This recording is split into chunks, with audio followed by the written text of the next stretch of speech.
Well, that was a close one, guys. Hey, I think I got the sound fixed. I think. If it's not fixed, let me know. I don't know that I'll be able to do anything with it, but I think it's fixed. Guys, welcome in. We've got a lot to talk about tonight. It's going to be a banger of a show, so I hope you have a seat that you can just use the front edge of. You're probably not going to need the whole thing the entire time. But yeah, I think I've got the sound fixed. I can do a little more sound fixing, but I don't want to. So hopefully this will cut it. We had a couple of emergencies in Camp Coleman right before we went on air. But you know, we sort of roll with the punches around here. We sort of, not emergencies, not like the ambulance didn't need to be called. There were no police. Just subtle things around the house that pop up at the last second, and you got to take care of as the countdown music's going on. Guys, tonight we've got a lot to talk about. We have an update in the Owens v. Wilson battle. Looks like Andrew Wilson's trying to back out.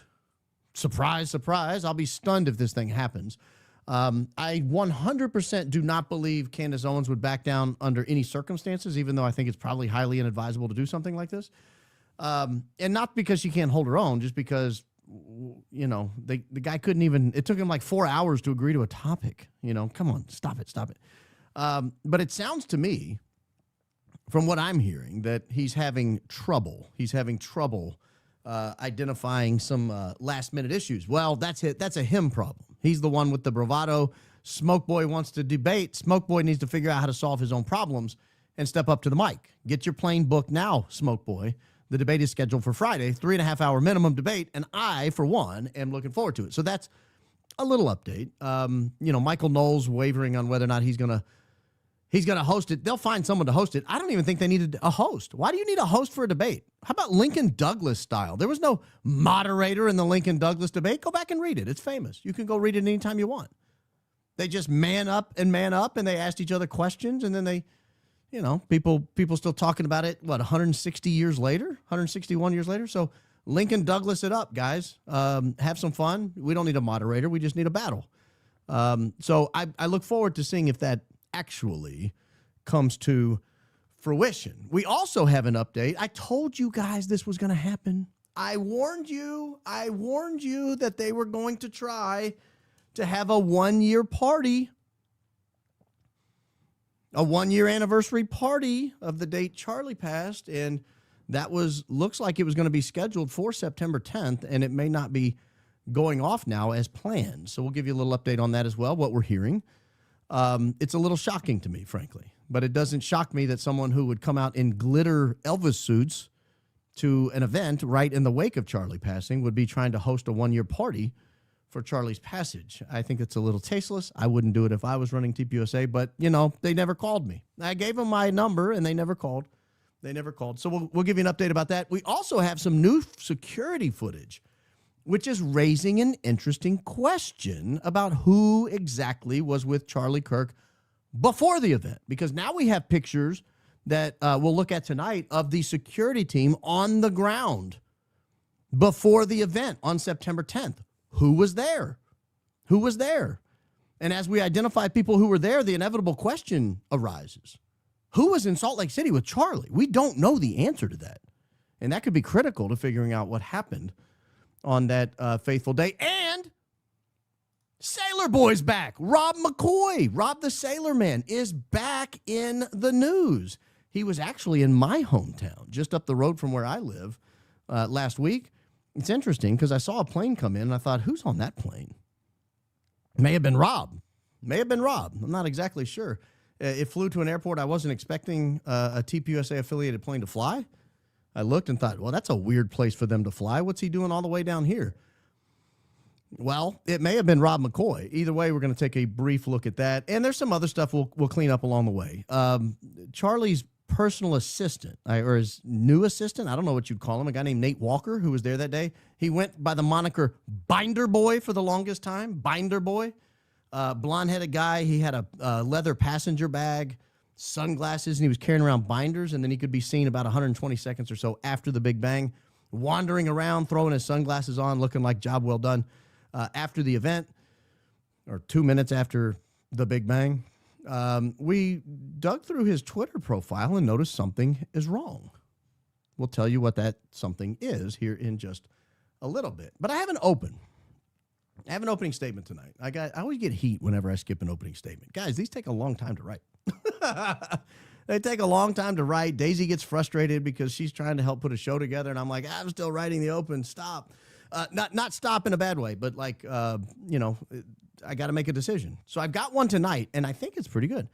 It talks about, it's in the vein. I cannot let this Tucker Carlson, Marjorie Taylor Greene, Joe Kent thing go.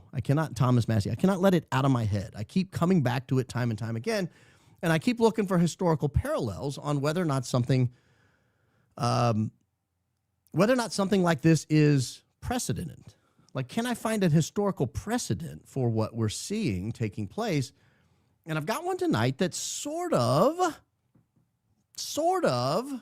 sounds familiar. So let's take a look at it now because, with your permission, ladies and gentlemen, this is your opening statement. 34 years ago, it was 34 years ago this summer, that a billionaire named Ross Perot warned that the North American Free Trade Agreement would create a giant sucking sound. He warned of this giant sucking sound as jobs were sucked out of American cities and they would go south for cheaper labor in Mexico. Of course, he was scorned. He was derided. Both major parties called him every name imaginable as they did everything they could to fend off this independent presidential bid in the 1992 race. Depending on whether you liked him or hated him, and there were people on both sides, Perot was seen as either a prophet or a doomsayer. For the 19% who ended up voting for Ross Perot for president, turns out he was their only hope of staving off what they saw as the inevitable gutting of the American way of life. For Republicans and Democrats, Ross Perot was an existential threat. The two parties, this uniparty we sometimes call it, their power rests on the fact that they can only challenge each other. No one else is allowed to play. Outsiders aren't welcomed, and they're certainly not tolerated. You get in line, you play in the two-party system, or you get destroyed. Well, Ross Perot did not, in fact, get in line. So they tried to destroy him. Ross Perot was no doubt flawed. He was, after all, human. And all humans, unfortunately, are flawed. But flawed though he may have been as a person or even a political personality, he was also prescient. He was an outsider. And his core insight about concentrated economic pain was largely dismissed by the political elites and the expert consensus of the time. When Ross Perot ran for office, American manufacturing was still employing about 18 million people, give or take. You had steel towns in Pennsylvania. You had automotive towns all over the Midwest. And you had furniture towns all through the Carolinas, all up in upstate New York. And all of this rested on a truism. And the truism was this: if you worked hard, if you were willing to work hard, really hard, you could succeed. It was essentially a societal contract. A high school graduate could walk into a plant making steel, making auto parts, maybe making furniture, and he could fund a solidly middle-class life. He could raise a family. He could earn steady wages, buy a house. He could even retire with a pension. And there was no need to spend 4 years in college just to get in the front door. Every 18-year-old with even modest aptitude, as long as he had a desire to work hard, he could make a life for himself. And I'm using the he because that's how I write. He or she.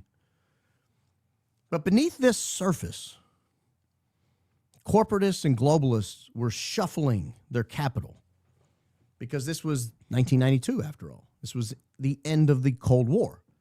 American factory workers at the time were running about $20 an hour by the time you factored in all the benefits, healthcare, retirement. Mexican workers, by contrast, were costing about $1 an hour for the exact same task. And that's the setting in which NAFTA was founded. That's when That's the era in which it was forced onto unsuspecting American laborers. NAFTA, after all, sounded pretty good in theory. It was a proposed free trade zone. That trade zone would be the United States, Canada, and Mexico. It enjoyed pretty broad bipartisan support. Ronald Reagan actually dreamt it up. President George H.W. Bush then kind of negotiated it out, hammered out the details, and Bill Clinton ultimately signed it. Economists, editorial boards, both major parties, pretty much everyone largely agreed it would expand the economic pie. And then came Ross Perot. He was plain spoken in a Texas accent, and he flatly rejected that consensus. He had pretty good pedigree. He had been a top IBM salesman. He founded a company called Electronic Data Systems, and he built that into a data processing giant. He even once financed a private rescue of some of his employees. They'd been taken prisoner during the Iran Revolution in 1979. By 1992, he was fed up with the direction both major parties were going. He didn't like the future they were charting for the country. So he announced his campaign for president in the 1992 election. His campaign really only focused on two issues. You can go back and read all his materials. You can listen to all his speeches. You can watch movies about the man. He ran an entire political campaign basically on two issues. People the other day were saying, oh, Tucker Carlson, only 10 adverbs or adjectives. Well, it's 8 more than Ross Perot had. Ross Perot, the only things he talked about were the national debt. He called them a betrayal of future generations. And then he railed against the trade policies that he said would hollow out the country's industrial base. And he figured the rest of the issues were just the parties sort of pitting Americans against each other. He'd said he'd let Congress work those issues out and kind of go along with whatever they decided. I actually kind of like that idea from a president. The response to Perot's really simple 2-point platform was nothing short of explosive. Nothing before or since in presidential politics comes close to what happened virtually overnight. Ross Perot's simple message was digestible. It didn't matter if you dropped out of high school or you had a PhD.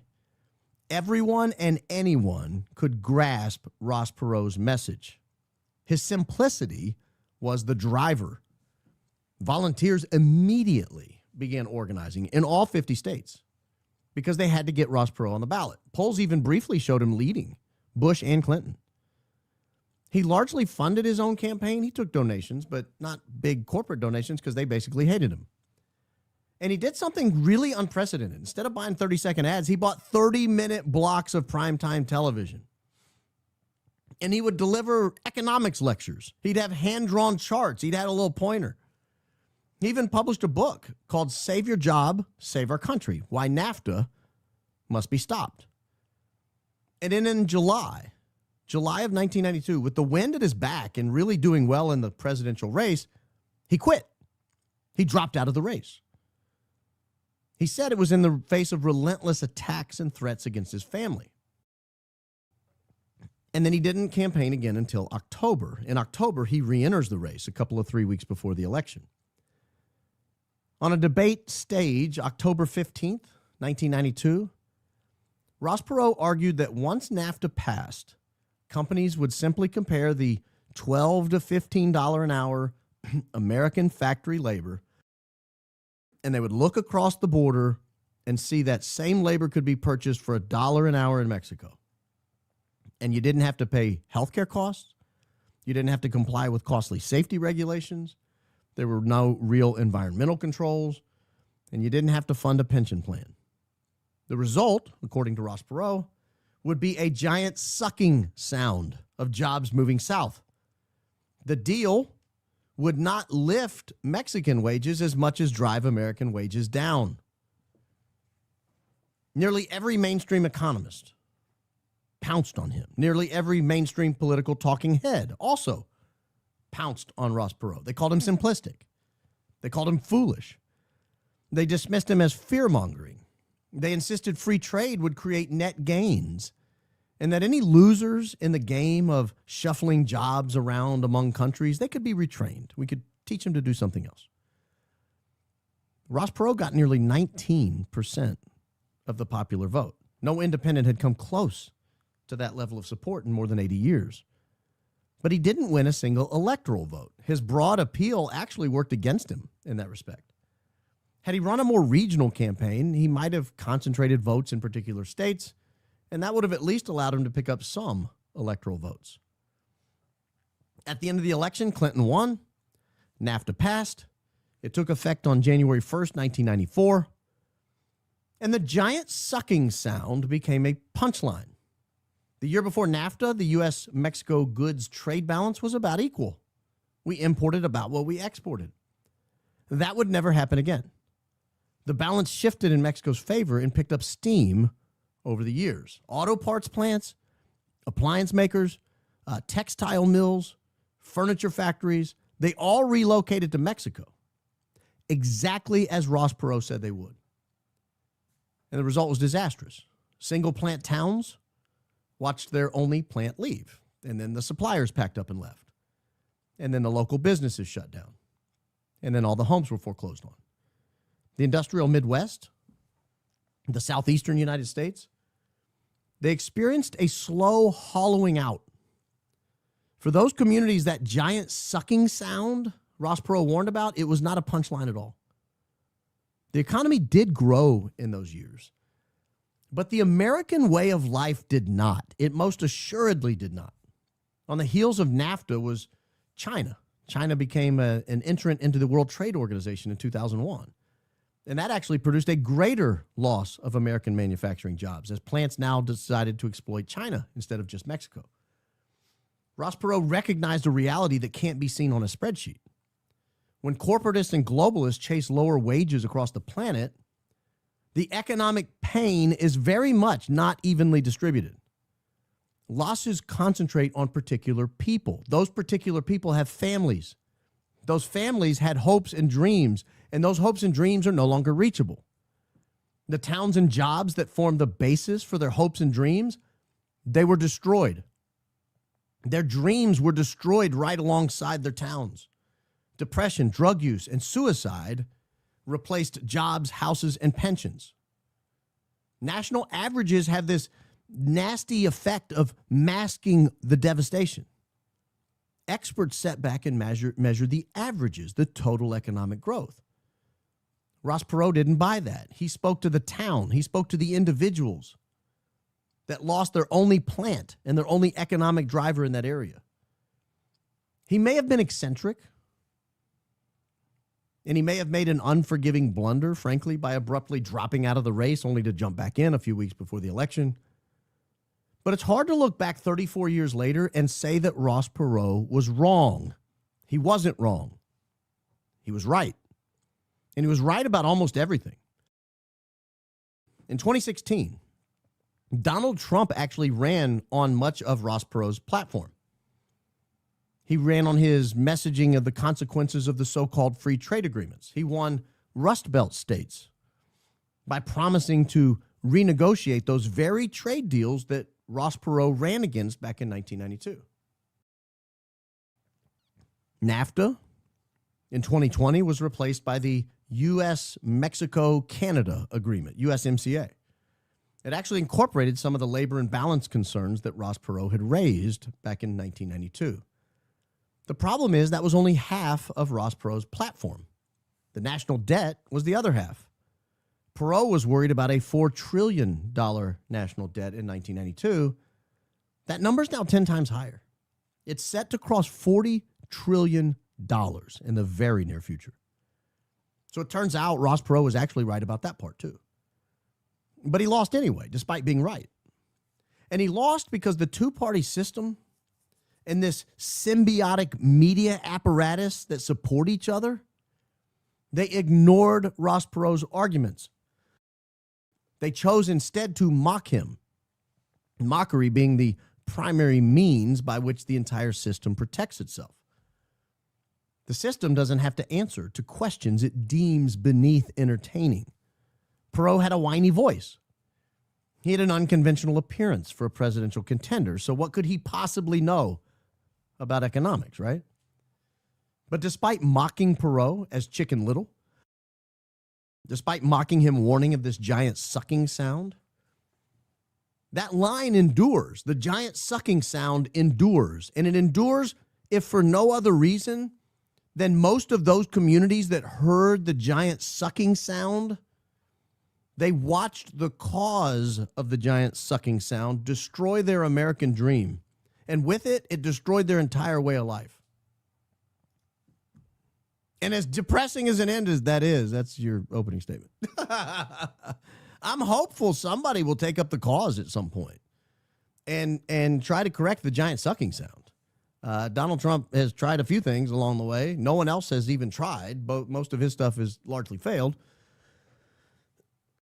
But it'd be nice if somebody actually worried about the little guy for once. Don't worry about the stock market. Don't worry about GDP. Worry about Bill in Toledo. Worry about his family. What's going on with Bill? How's Bill doing today? Does he still have a mustache? Bill's a real person. He's a human being, and he matters. And he matters. All right, let me jump into some other stuff here because that was a little bit depressing to write. I want to show you an article. I have no idea if this is true. I tend to think there's some basis when people write something like this. I don't think they just make stuff up. This is a student newspaper out of BYU. I don't think it's a parody newspaper. I kind of flipped around and looked at other stuff they wrote. So I think they try to get it right, and I assume their sources are pretty good. But it would be incumbent, I think, at this point on TPUSA to comment on whether there's any accuracy to this. Exclusive, UVU withdraws from joint UVU TPUSA memorial for Charlie Kirk, according to source. They've reportedly withdrawn from plans to host a joint memorial service in honor of the 1-year anniversary of Kirk's assassination. This is, of course, according to a source with knowledge of the plans. The event was supposed to take place on September 10th. And it would have allowed Turning Point to hold a commemorative service on the same ground where Charlie Kirk was killed. According to one source, UVU suddenly reversed and began stonewalling communications, which were being conducted between them and TPUSA's national leadership. This is where I call on people to say, guys, you guys love telling us what to request, what public records request to file. This would be a great one to file because there's no criminal case involved in this. With the September 10th, 2025 communications, they have denied most of those, saying, that goes towards security. There's a criminal case involved. We're not turning any of that over. I would love to see what these communications were like, and I think those are public records. So if anybody wants to follow a grandma request, I will be happy to cover it when you get the results. As for me filing it, UVU has gotten so many from me, I'm afraid they see my name and put it on hold. So if somebody else wants to try, I would love to see these communications. One source who, I don't know what testified means. There's no court case. One source who spoke on condition of anonymity, confirmed TPUSA officials are frustrated with the university's reversal. Plans have been progressing smoothly for months, and the late-stage interruption of these plans has put TPUSA in a difficult position. With just over a month to go, they're searching for a new location to hold the memorial for Charlie Kirk. Let me stop right there and add something. There's a criminal trial going on in this county. I'm not sure the propriety of hosting a memorial on the 1-year anniversary in the amphitheater where he died. It seems a little jury biasing, if you ask me. I look at that and think, what were they trying to accomplish? I would love to have been sitting around the boardroom and asking them, what do you guys want to get out of this? If you're just wanting an emotional tug of the heartstrings, you can do that anywhere. That's the 1-year anniversary. You could do that at the TPUSA headquarters. Have a nice, quiet, what do the kids say, demure presentation or celebration, and you could live stream it. They've got plenty of studio space there. They've got the talk radio studio that they used to use, well, I guess still use for the Charlie Kirk show nobody watches. They have training rooms that they could use. They have a little mini stage set up there. There's a lot of space there at the UVU. at the TPUSA headquarters they could use. They also could go to literally any other city in the country, any other county in the country. There's like thousands of them. I don't know the point of going back to the very earth where Charlie Kirk spilled his final blood. I'm not sure that's an appropriate place for a memorial. Again, I keep raising this issue because it bothers me. And I predicted this was happening, which is the only reason I'm covering the story, because I like being right. I told you when Erica Kirk's lawyer filed that demand that the judge speed up his ruling on the probable cause determination, that there was something they had planned. He was demanding that the judge rule by September 1st. And I thought, well, that's weird. Why would you care when he rules? It's been a year. At that point, it'll have almost been a year. And then I was like, oh, it's been a year. I bet you they have a plan for the September 10th anniversary. And I bet you they're wanting to take the stage and saying the judge thinks he did it. It gives them a little boost in their story. And I find that pretty despicable, if you ask me. It's pretty disgusting. I don't think you should force a judge's hand to rule on a criminal case so that you can have a party. I also wonder who's going to show up at this party. Are you going to put Erica Kirk in the precise position that Charlie Kirk was sitting in when he died? Was that the plan? You were going to put a stage outside and you were going to have her walk up on that stage where he died? Was that really the plan? Is that what you were going to do? Because who else would be at the memorial that would be any kind of a draw? I don't want to hear Andrew Colvette. What am I going to listen to Blake Sneff? Last time he was there, he was juking and jiving and running off before he called his mom. Allegedly called his mom. I don't believe that story either, Blake. Sorry, I just don't. But I can't get over this idea that they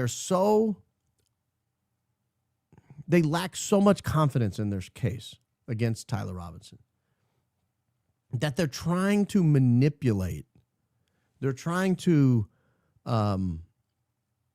conduct themselves in a way that messages Tyler Robinson's guilt, sends visual imagery that should pull on the heartstrings of everybody in town. I mean, an event like that at the place where Charlie Kirk died would get local media. The local media would be seen by people potentially on the jury pool. When you bring in the panel of jurors, they probably have seen that or at least heard about it. And depending on the optics, you might have a situation where Erica Kirk breaks down crying in that very spot. Maybe forgives the young man again, for all we know. I think if this is true, and I have no reason to doubt it, except that it's an anonymous source, and maybe they're wrong. But if this is true, I think TPUSA should be forced to answer for what they intended to accomplish on this day. I genuinely do. UVU, for their part, they sent out an email saying they're going to close campus that day. Here's a piece of that email. Healing continues in different ways for each member of our community. We approach September 10th, the one-year anniversary of the tragic events surrounding Charlie Kirk's death. To provide time and space for reflection, service, and connection, UVU will close operations that day. Employees will receive regular pay for this closure. You're invited to participate in the United Way's annual Day of Caring that day. The standing tradition of service is an opportunity to come together and continue healing through helping others. The event will begin with a free breakfast for participants at 7:30 at the New Skin building in Provo. Yada, yada, yada. I mean, it kind of sounds like they were planning to have an event that day right in the middle of campus, if you ask me. And I'm just not sure that I'm okay with that. Not sure that I'm okay with that. Now that we don't know where they're going, they're probably going to host an event somewhere else. It'll be curious to see where they end up. Do they go back to Utah? Are they genuinely trying to get this thing in Utah County? Or they're trying to get it in the Salt Lake media market where it will be seen by Utah County jurors? My guess is yes. I hope I'm wrong. I hope I'm wrong in that.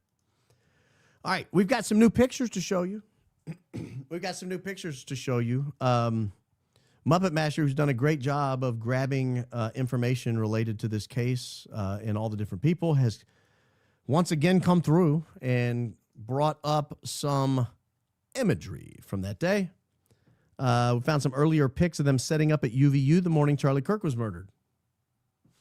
I want you to see these pictures because as you zoom in on these pictures, you can see some interesting things. I'll just kind of flip through them and then I'll show you what I see. So here are the images he was able to find. There are 3 of them. You can see they're putting the tent up. This middle picture, the tent is in the process of going up. It's not quite up. It's up on its stilts, but it's not popped open. And here, there's no tent to be found. I want to go to this picture. This is the one I want to look at. Because there are 3 people right here on the left-hand side that surprised me. Actually asked someone who used to do events with UVU about this particular picture. I showed that person this picture and I said, hey, do you ever recall security being involved in setting up the tent hours before the event? This person actually laughed out loud. It was a guffaw. Ha, ha, ha, ha, ha. No, never. Not a chance. It didn't happen. That guy in the back in the tan, standing there overseeing operations, that's Rick Cutler. He's kind of behind on the concrete portion back here. This guy standing here, that's Dan Flood. We've got Dan Flood, Charlie's personal body man. Before 10 o'clock a.m. at the Utah Valley University campus. Not in Salt Lake City with Charlie, where he's doing an event, where he actually had security, we believe. We have Brian Harpole, his lead security contractor. Again, not with Charlie Kirk. And Justin Davis, the guy who drove Charlie Kirk to the hospital, standing in the background right there. I find this picture to be damning. Damning. I think this picture speaks volumes about how abhorrent the security situation was that day. There's no excuse in my mind that many members of Charlie's security team are all standing around talking about where the tent will go. It's unprecedented, in my opinion, based on people. I actually went out of my way to contact someone who had done events with TPUSA in the past, many events. Never one time could that person recall a single security person being involved in popping up a tent. I said, who usually popped up the tent? They said, I don't know. Whoever the event director was that day, they would grab a couple of TPUSA volunteers and they would pop up the tent. I said, you didn't have 5, 6, 7 security professionals standing around lining this thing up? No, never once. Particularly when Charlie Kirk was doing another event at the time? Absolutely not. They would have been there with him. I think these pictures are pretty telling. Here's another security person here. That's add one more to that. This is the long-haired guy. This is the guy here in the blue shirt. He's got kind of salt and pepper hair. He was one of the people who jumped behind the table with Charlie. I think he even tried to get in the truck at one point, or ran up to the truck with everybody.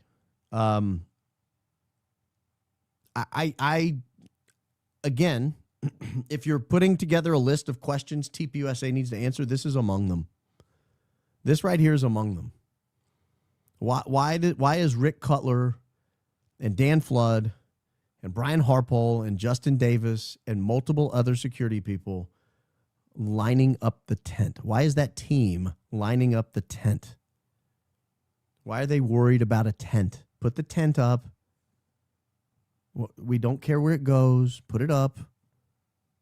We'll take care of the security wherever you put it. I don't understand that. It's unprecedented is what I'm hearing. And here's some other pictures. This is just uncanny that these guys are all milling around worrying about where the tent goes. So there was one, here's one that had some labels. Brian and Dan. This unknown guy, we actually do know who that is. That's the salt and pepper hair guy. Rick Cutler. Anthony West, Andrew Faraci, Robert Golo, Joe Hughes. Guys, if you're looking for evidence that there was a potential anomaly that might lead to evidence that people knew something that morning, that's something to look at. That's something to look at. But bam, are you saying these guys absolutely, that is the bulletproof evidence you've been looking for, that his security team planned and executed? No, that's not what I'm saying. What I'm saying is, as we come to this list and we start developing this longer and longer list of all these weird coincidences, all these weird anomalies, that goes on the list. That goes on the list. Because we know what Charlie was doing that morning. A home improvement blogger actually wrote about it for some reason. We have no idea why this person kept a diary of everything going on that morning, but this is from House and Habit. This was a home improvement blogger turned political commentator. She wrote about Charlie Kirk's final appearance in Salt Lake City, Charlie Kirk's last morning.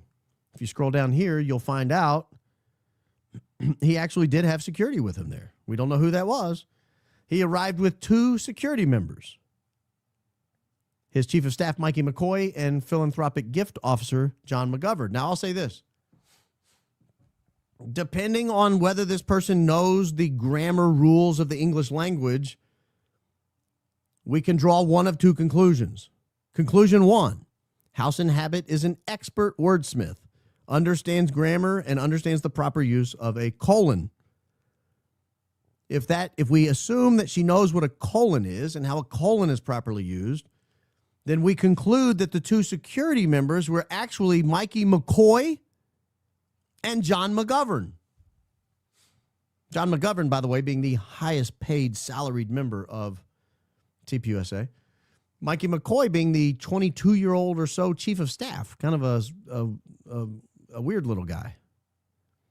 I have no idea if you would ever confuse Mikey McCoy with security. I wouldn't, unless we're having a dance-off.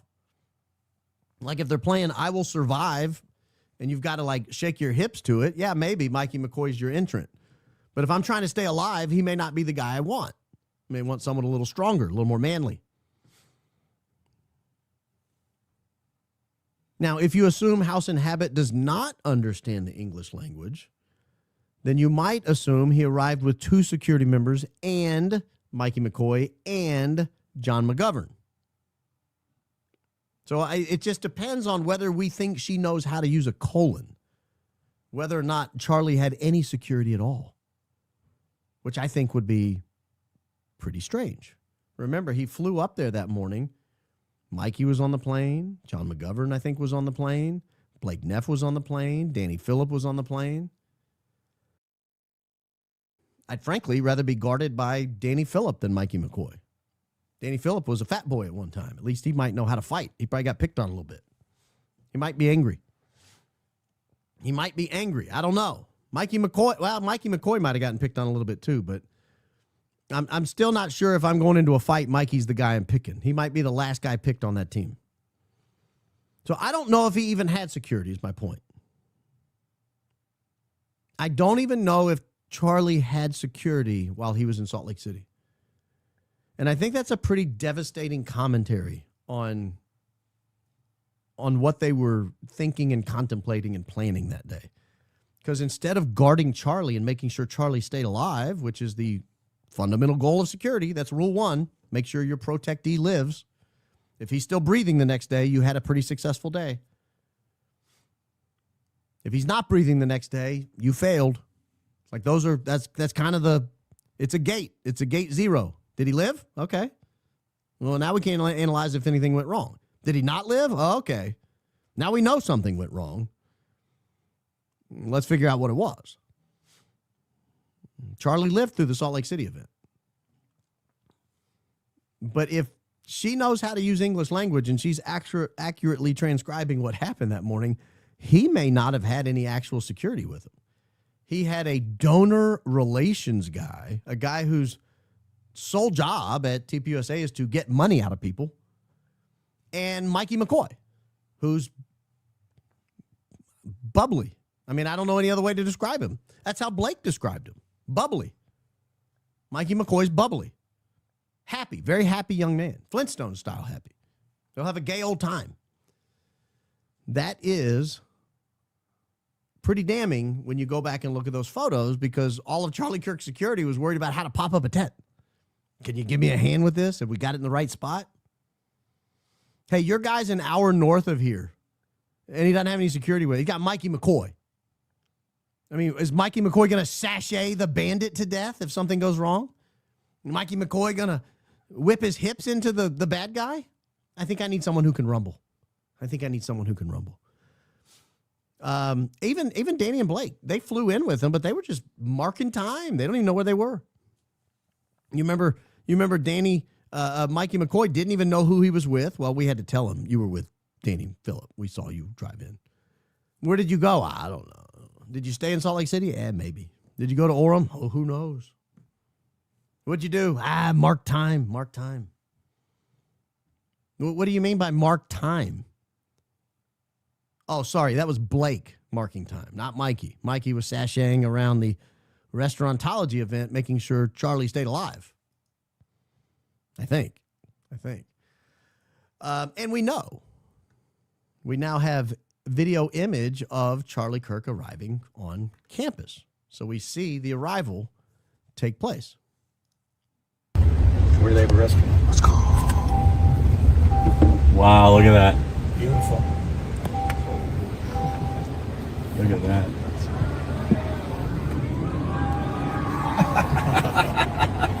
Just give him a little taste. You can see Mikey there in the rear view. Owen Benjamin, did you hear him say, let's give him a little taste? I'm not going to comment on what that might mean, but Owen Benjamin's got a theory, and I just noticed that when I was playing it.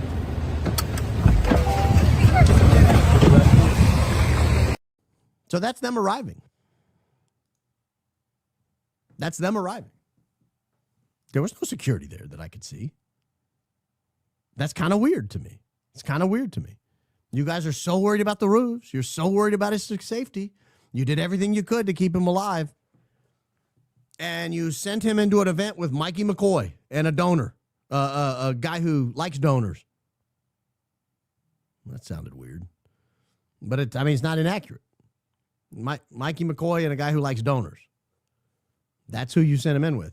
And all of his security was worried about helping pop up a beach tent. It's a little weird. Now, speaking of people who were there that day who are a little weird, I want to introduce you to a guy named Nate Walker. You guys have met him before. Nate Walker was originally identified as Binder Boy. Here is his X feed, his current X feed. This is Nate Walker here. He goes by Nate Walker 88.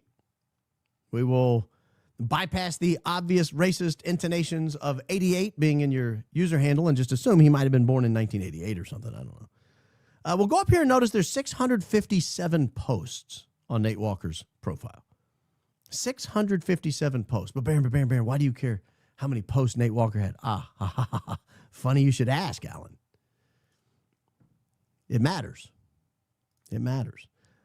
Because we have a tweet from Nate Walker that no longer exists. Chewing the Void on X posted this screen cap of Nate Walker's X feed. Notice it says up there 659 posts, meaning 2 have now been deleted. It wasn't this one, 3-putt for Spawn from 15 feet. It wasn't this one. Jordan Spieth should be playing at the Ryder Cup, get JJ Spain off the team. This is terrible. It was this one. August 28th of 2025. The day after the UVU announcement was made. Maybe the day the UVU announcement was made that Charlie Kirk would be attending UVU. Nate Walker, who pretty incessantly posts about sports and very little else, decided to venture into the realm of trans violence on August 28th. We don't have a gun problem. I'm going to assume he meant problem. We don't have a gun problem. we have a mental health epidemic, and transgenderism is playing a large role. Now, it's an interesting thing to say. I mean, if you go back in time, was he talking about that kind of stuff at all? Is that like something he was eaten up with back in the day? Well, let's go find out, because we have his feed. We can go look at it. What kind of stuff was Nate Walker talking about back then? Well, he was talking about the Broncos-Chiefs game. He was talking about just retweeting Charlie Kirk. This is January. He's talking about vaccine mandates, talking about Bo Nix. Apparently he's a Broncos fan. Bo Nix used to play at Auburn, so I used to be a Bo Nix fan. Talking about football here, ICE tip line, retweeting Benny Johnson on the left. Some more sports, got some Peyton Manning and Bo Nix in the crowd there together. Jay Feely for Congress, again, a sports theme there. Jay Feely used to be I think a place kicker in the NFL. A little Ted Cruz, Invest America Act. Yeah, nice. A little American flag. Not a prolific poster. John Fetterman, interesting retweet there, but John Fetterman, the Democrat senator of Pennsylvania, talking about anarchy and chaos. Again, more ICE stuff from Nate Walker. Happy birthday, President Trump. Okay, another retweet for Charlie Kirk there. A little SecDef Hegseth action. Nice. Trump 2.0, better than anyone could imagine, says Charlie Kirk on Jesse Waters. A little Planned Parenthood action. Not a lot of trans violence stuff. You can scroll. I won't make you painfully go through this all. But you'll notice this is where his post would have been. August 20th, Cubs win. Okay, baseball post. And then August 29th, when Donald Trump was shot, not a single liberal called for banning guns. Not a lot of trans violence posting, except on that August 28th, when he posted and apparently wasn't very proud of it, because he apparently has now deleted it. He has 2 fewer posts than he had back then, and nothing about trans violence. Here's a little behind the scenes of Charlie Kirk in Asia. This was after Charlie had passed. And then back to 3-putt for Spawn. The back nine will tell me a lot about TPUSA. So he's back on sports. Bryson came to play. USA chance ring out. JJ Spawn is back. He can stay. Kind of a weirdly timed trans violence post, if you ask me. I mean, I don't draw conclusions from it, but I do note it as a data point of more of the weirdness that's going on in this case every time you turn around. Here is how Chewing the Void on X put it. Apparently Nate Walker, Charlie's private assistant, spent years having absolutely nothing to say about guns, transgenderism, or mental health. Then completely out of nowhere, August 28, 2025, he's finally had something to say about all three in a single post. What an absolutely extraordinary coincidence.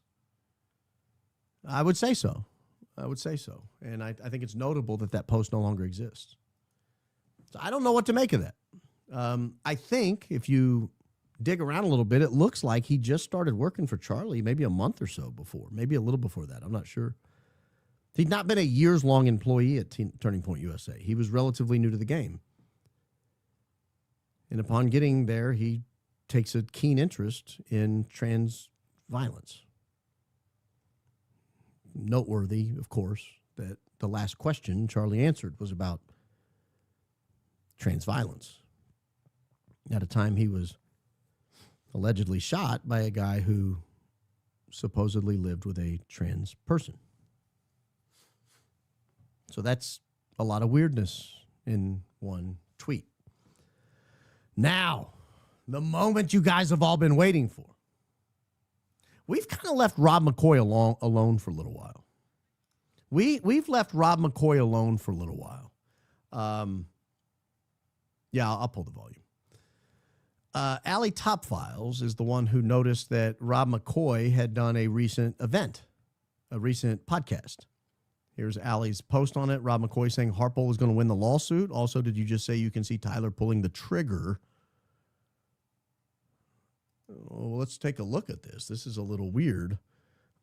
If he did, in fact, say both of those things. First, I want to point out, actually, though, before we get to either one of those points, I want to point out that this guy he's interviewing with,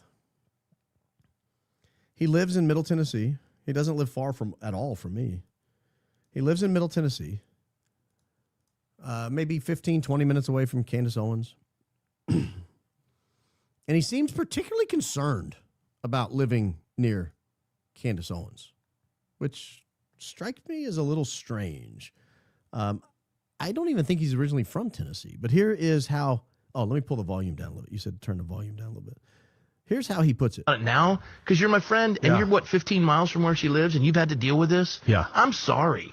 And thank you for defending me. As you know, I didn't ask for it, but... Yeah, you never once even I'm the one messaging you going, did you know what she just said? Like, and it's like, could care less. Yeah. Yeah, so there's never, ever been a, hey, Darren, could you speak up for me here? Like, you've, in a way that I don't really fully understand, you seem to be coasting above it, which I'm so proud of you for. And for me, I'm a pastor of this church in Middle Tennessee, and so part of my job, right, is to focus on the revival, what Jesus is doing here, and chase the wolves away. Yeah. Like, that's literally part of my job. And I've had the ones quenching the revival. Yeah. And there have been people, my comments, whatever, that are, you should just focus on the word. You're obsessed with, which is hilarious when I hear someone who's a Candace fan saying that someone else is obsessed about something. Like, do you literally understand the irony of what you're just saying? I think what he's admitting there is he has a bad habit of talking about Candace Owens from the pulpit. That's how it came across to me. Or maybe on his podcast or whatever. This is not a pastor I follow closely. I know where this church is. I drive by it all the time. But I have never been in it. I do know people who, I don't know if they still go there. At least at one time they went there. It's a little interesting, though, that Rob McCoy seems to be the one ducking out of the conversation. This guy's trying to drive the conversation towards Candace, and Rob is really pulling back from this. This is a pretty telling interview if you watch it overall. It's a pretty telling interview because while Rob does criticize Candace and Rob does comment, he always does it in response to this guy trying to drag it out of him. And then Rob sort of shifts the focus and gets back off of the topic of Candace Owens. I think it's interesting in the idea that Rob may be driving his ministry, his life, his focus, his conversation away from this issue. And is there a reason for that? But on this next one, he does go in and say you can see him pulling the trigger if you, what did he say? If you dial in the video, we're going to challenge him on that, but hold please. What would your message be for them? Are you really looking for the truth? Because you've got one of the most closed shut cases you can ever imagine. 7 separate confessions, DNA on the casing, DNA on the etching. You go through the whole thing. You can dial in the video and see almost him pulling the trigger.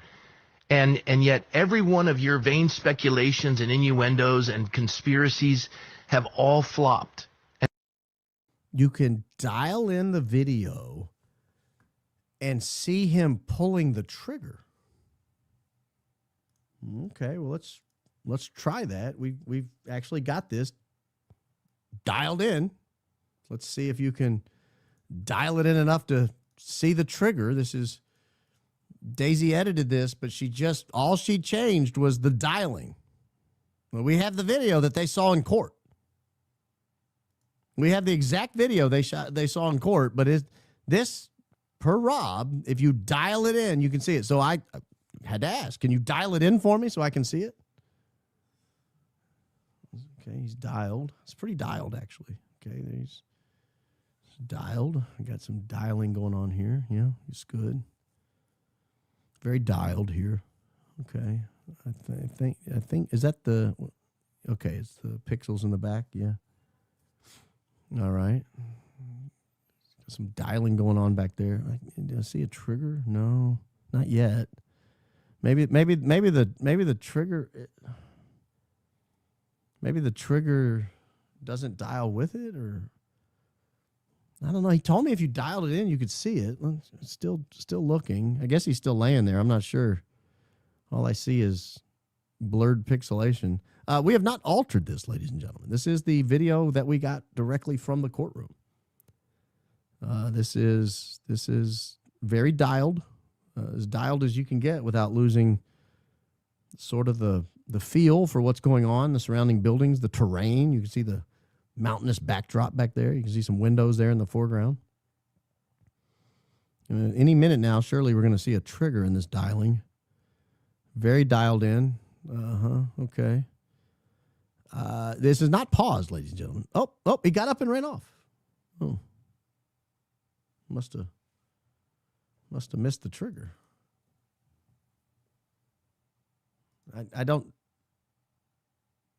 I didn't see a trigger. That was pretty dialed too.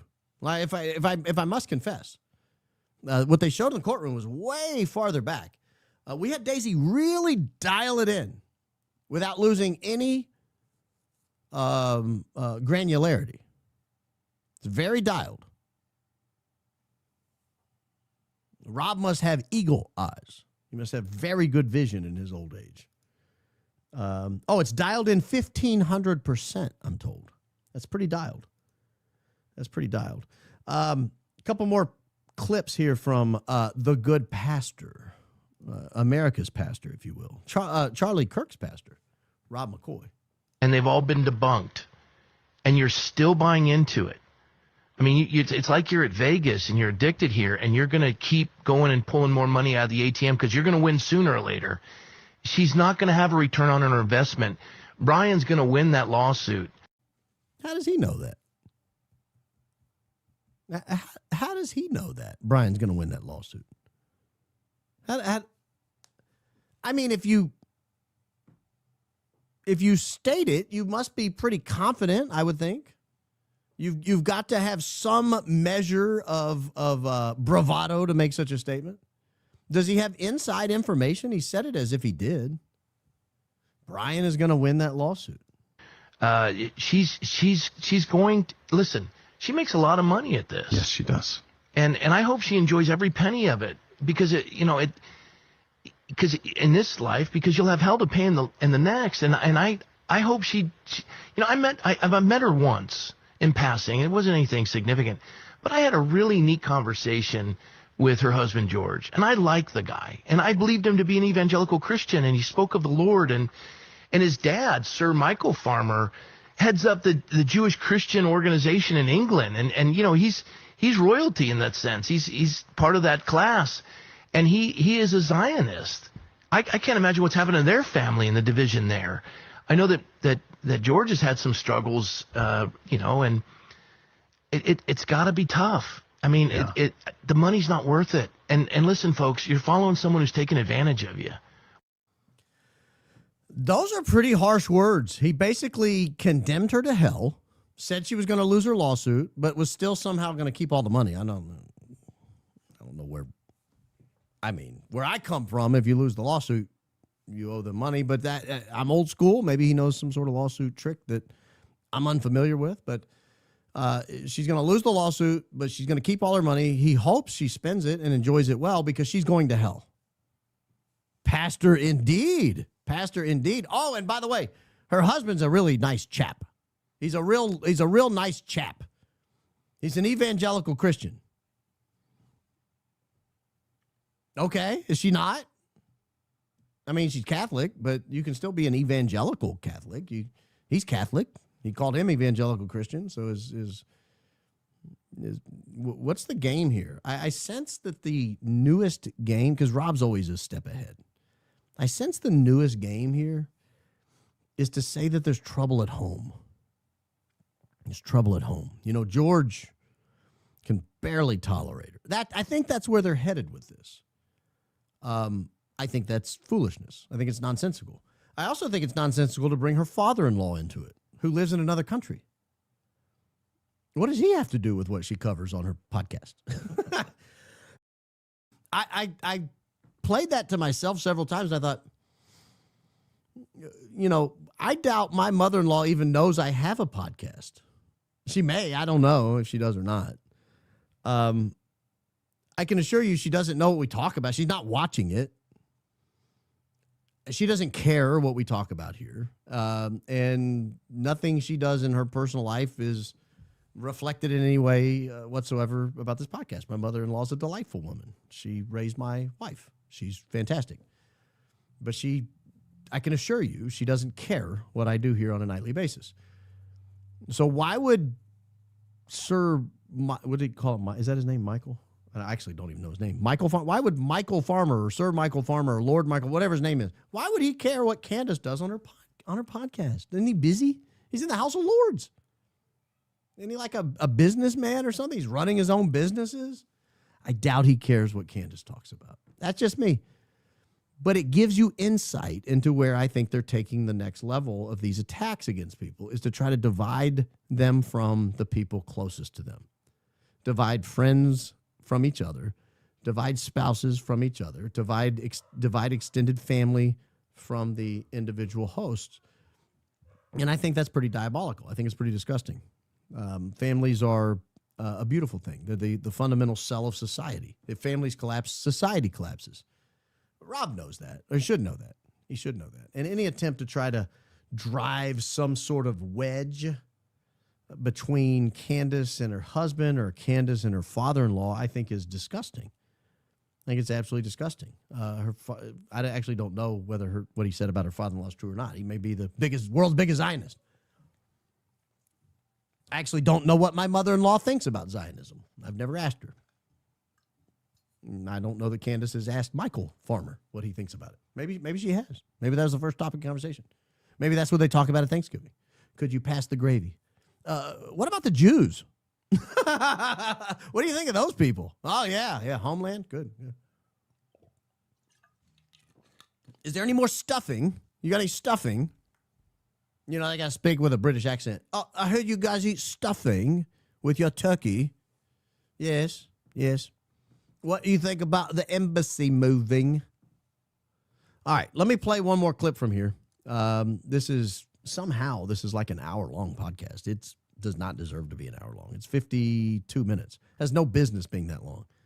The whole podcast could have been about 3 minutes, but who am I? And I had been over in Israel in June. I had been sent there by Charlie to start Turning Point Israel. I had it all laid out, and I was going to begin in January. And then this hits, and then all this mess happens, and I just thought, I'm going to lay low and do what I do and just do it quietly. Yeah. Why? Everybody seems to be hell-bent on making sure Charlie's mission is carried out. One of the major complaints about Erica Kirk was she immediately goes on this media tour after Charlie dies. She did like 5 shows in 5 days in New York City on Fox News. She did the sparkly pants tour. She did the white suit tour. Then she switched to black, and she dressed up in black a few times. Then she did a few little Bo Peep appearances. Like, she had a gig. She had a thing.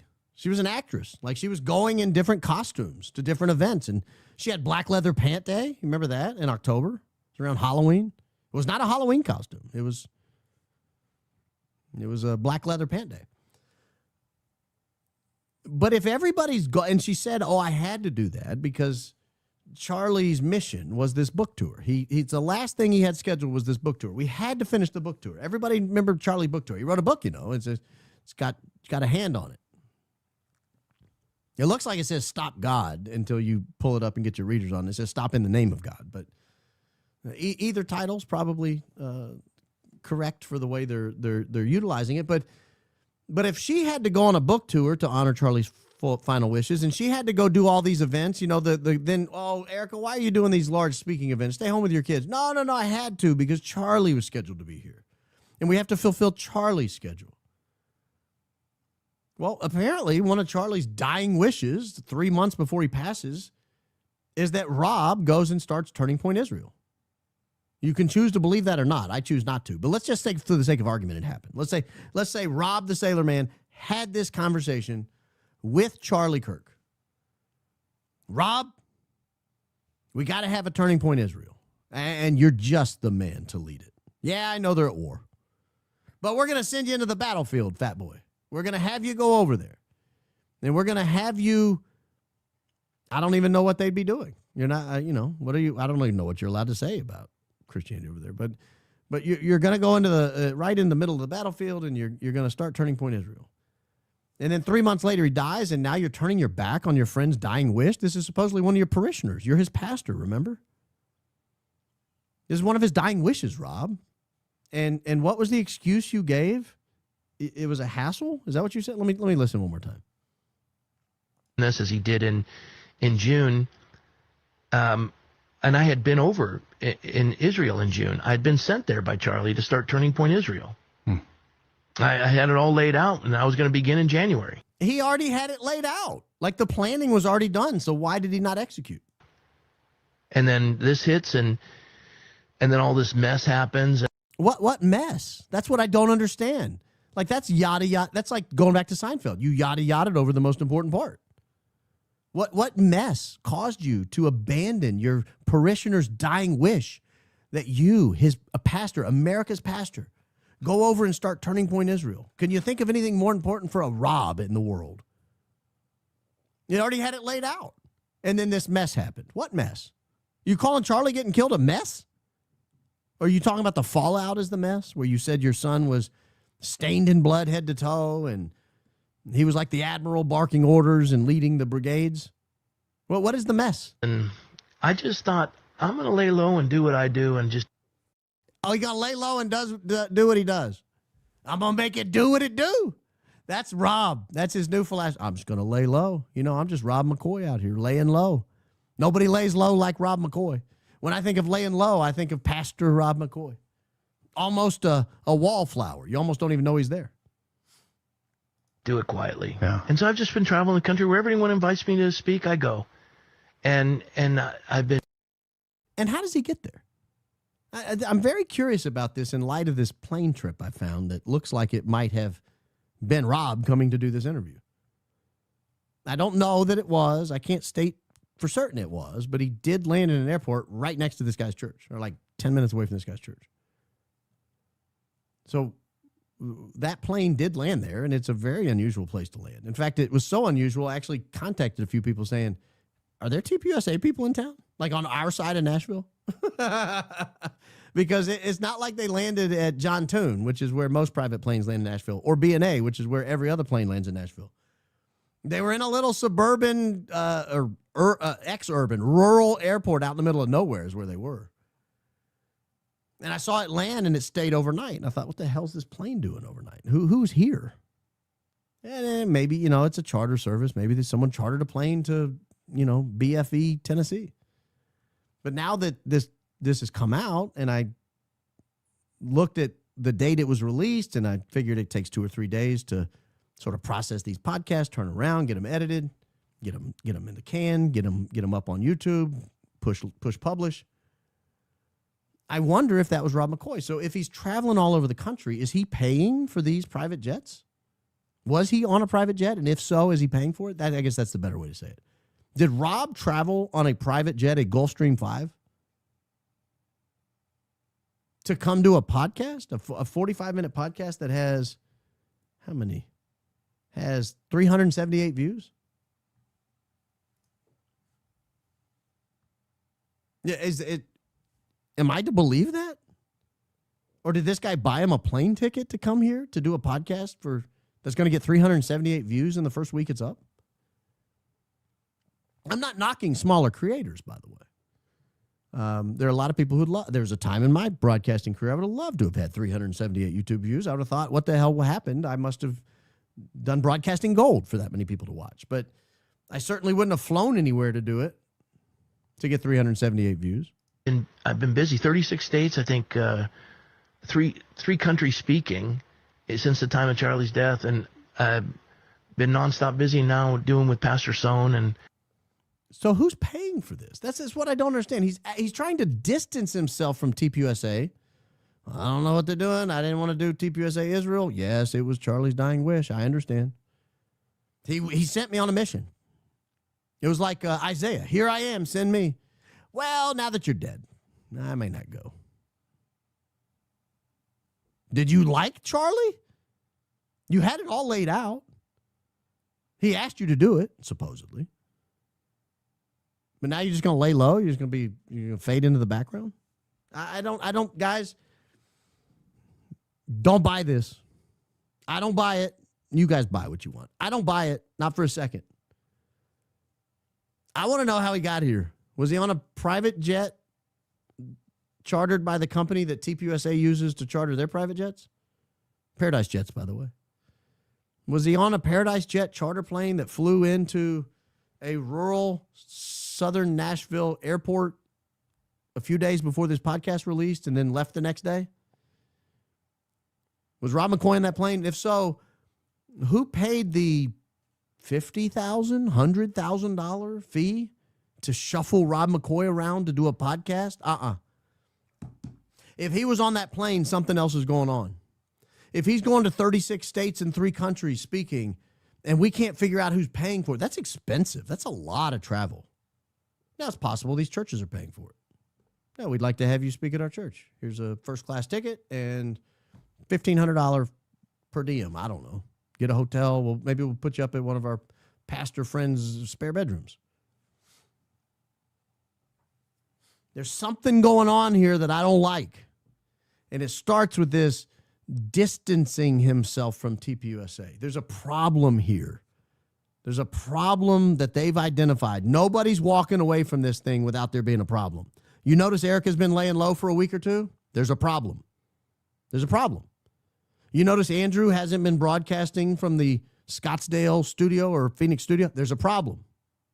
There's a problem. He broadcasted from that studio for like 8 straight months. Now all of a sudden he's broadcasting from what appears to be back in Santa Barbara every day. There's a problem. Now Rob has said, whoa, I don't have much to do with TPUSA. There's a problem. This is all my opinion. It's all allegedly. It's all speculation. But I'm allowed to look at this and say something's changed. Something has fundamentally changed with these people.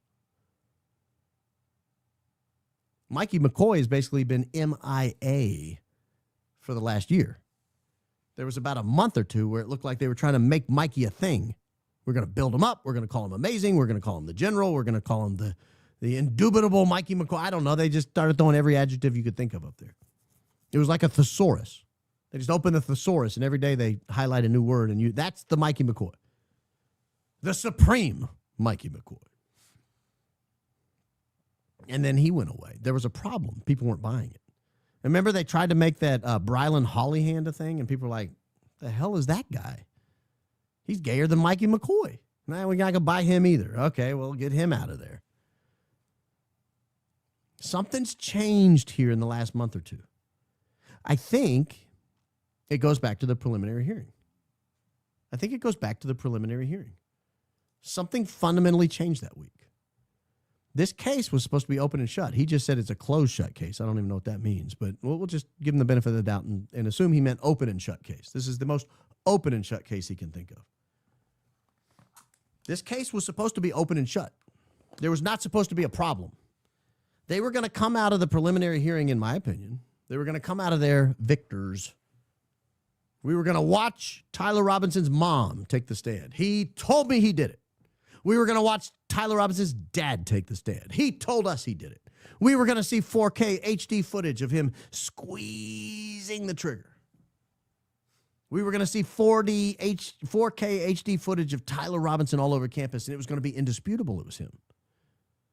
We were going to finally hear from Lance Twiggs, tell us all these diabolical things he used to say about Charlie Kirk. We believe he killed him, so surely he railed against Charlie Kirk every time he turned around. Must have had him on the mind constantly because he was obsessed, right? Well, he actually never mentioned his name. Oh, crap. That didn't work. I know. We'll send in some influencers. Everyone will believe Officer Tater Tot. Everyone will believe Benny Likes Johnson. Everybody will believe undercover agent Jack Poso. We'll send them in there.